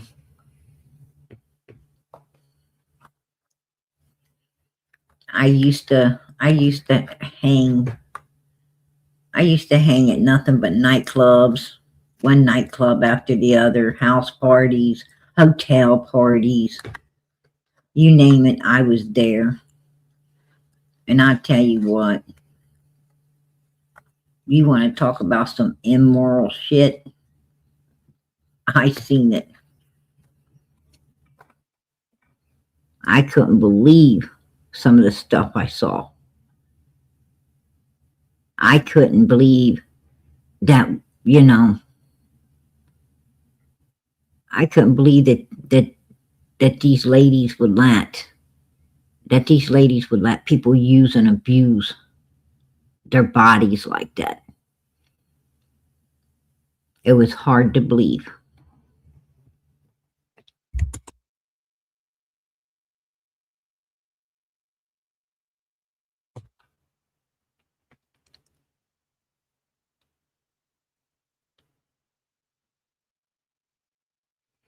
Good night, Mama PG. Much love, prayers. Hey, good night to you, girl. Yeah, PG's gonna head out of here. I've been in here for a minute, right? I've been in here for a minute. I just came in to hang out tonight. I wanted to hang out with everybody. It's Christmas, and I wanted to come in and hang out, talk about Robin, talk about the fact that, you know, she knew what she knew. Right here, this is why Robin quit hanging. This right here was the very minute that Robin said no more. And I knew it. When I watched this, I knew Robin was done. She was done with the Wells. I knew it right there. And I truly believe I was right.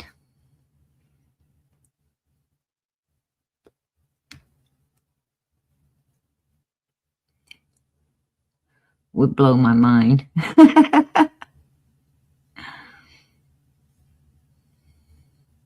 I'm going to tell you, I've seen a lot of stuff I've seen a lot of evilness, a lot of wickedness, and a lot of evilness in my life. But I'm going to tell you what was going on at 110 Ben Hill Road probably was the most wicked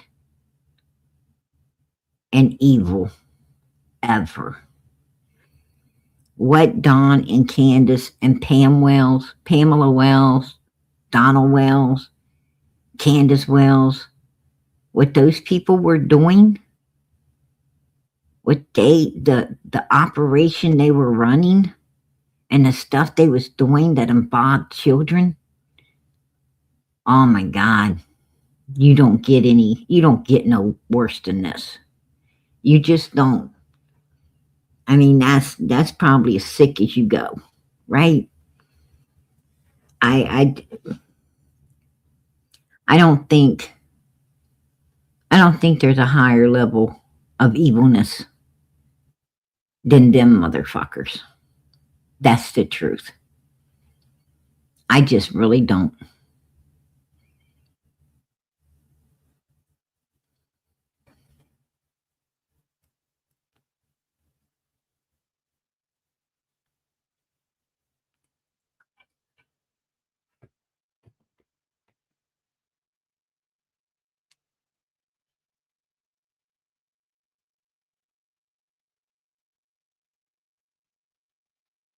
Yeah. They're the worst. The worst.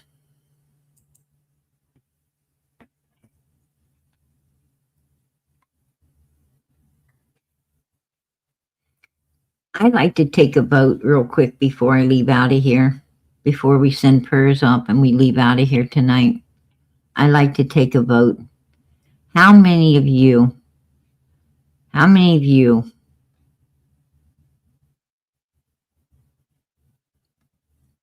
believe that at some point law enforcement might check that grave site?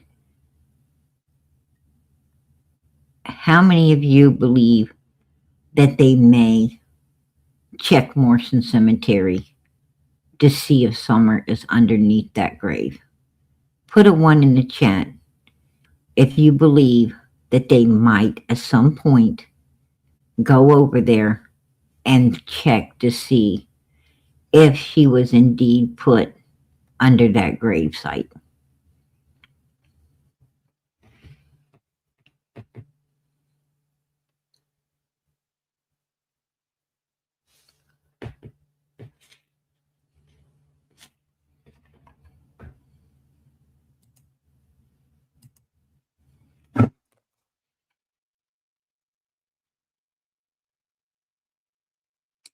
We've only got 2 people out of everybody left here. 3 people. 4.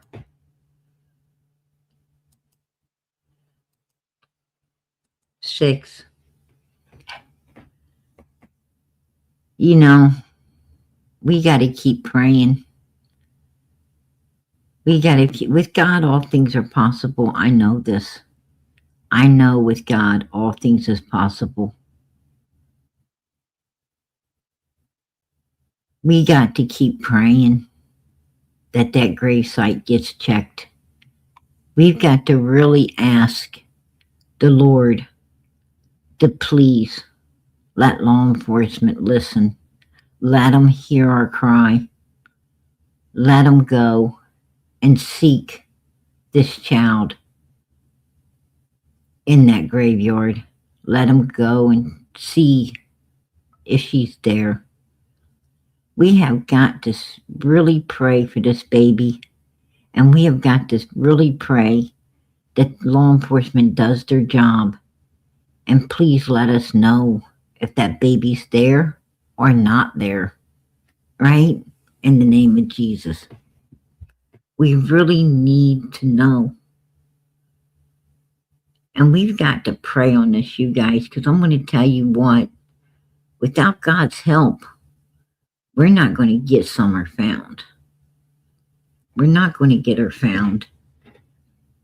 And I'm just, I'm just so damn discouraged that law enforcement isn't doing what truly needs to be done for Summer's sake.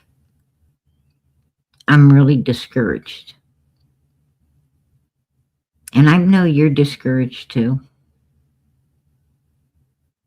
It's Christmas, and I know we're all trying to enjoy Christmas as much as we can through all of this.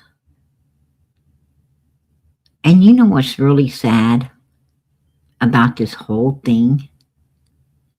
Is we spent today thinking about Summer. We spent today thinking about these missing kids. We spent today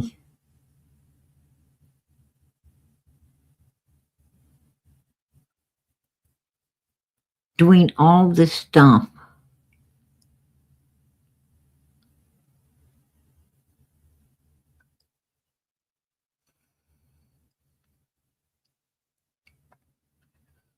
with all of this on our mind while we're doing everything. And I bet you Don and Candace didn't give any of this a thought at all. Can you imagine that? Can you imagine how much all of this is disrupting our lives? And these fuckers ain't being disrupted at all.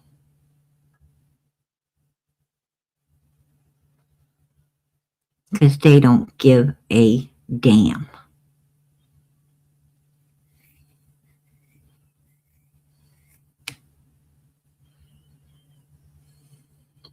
They don't give a damn.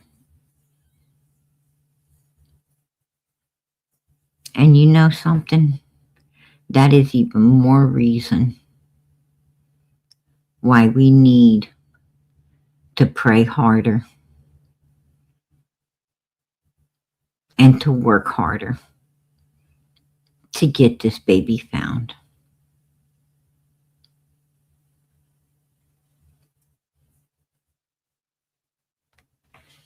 No child gets left behind. Not out here. Not out here.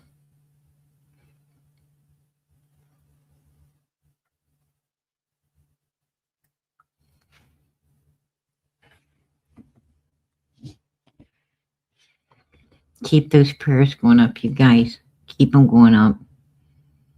Because I know God's listening. Today's his son's birthday. Today's his son's birthday. I know God is listening. The whole world down here was celebrating his son's birthday. The one day a year when people really care about other people. The one day a year that is all give, no take. So I know that this earth has got God's attention because of his son who was born and died for our sins so we could have everlasting life through him. And God is looking and he is listening. So as you go to bed tonight, please bow your head, fold your hands, and pray that law enforcement checks that cemetery in the name of Jesus Christ. Checks it for this little girl. And if she's there, pray that God lets her be found in the name of his son, Jesus Christ. Amen. In Jesus' holy name. Amen. Keep those prayers going up. Keep them going up for Michael. Keep them going up for Sebastian, Jack and Lily, little Emmanuel. Keep them going up for this beautiful little 9-year-old girl and the people around her who loved her and is going to miss her. Keep them going up for one another. Family prays together, stays together. Keep the prayers going up for one another, you guys. I'm going to tell you something. You better keep your light burning. You better keep that old light burning. And I'm not talking about the one on the front porch or in the kitchen. I'm talking about the one that's in your eyes. I'm talking about the one that's lit up inside of you, that shines like a beacon in the night through your eyes. You better keep that old light burning and keep your house in order. Because I'm going to tell you something. We don't know the day or the hour. The Lord is coming back. And when he does, you're going to want to make sure that that light's on and you're ready to be taken off this old earth. Amen. Stay on the right path. Don't let people get you on the wrong one. Take care of your guys' self. Be good. God bless. Much love. Good night, everybody.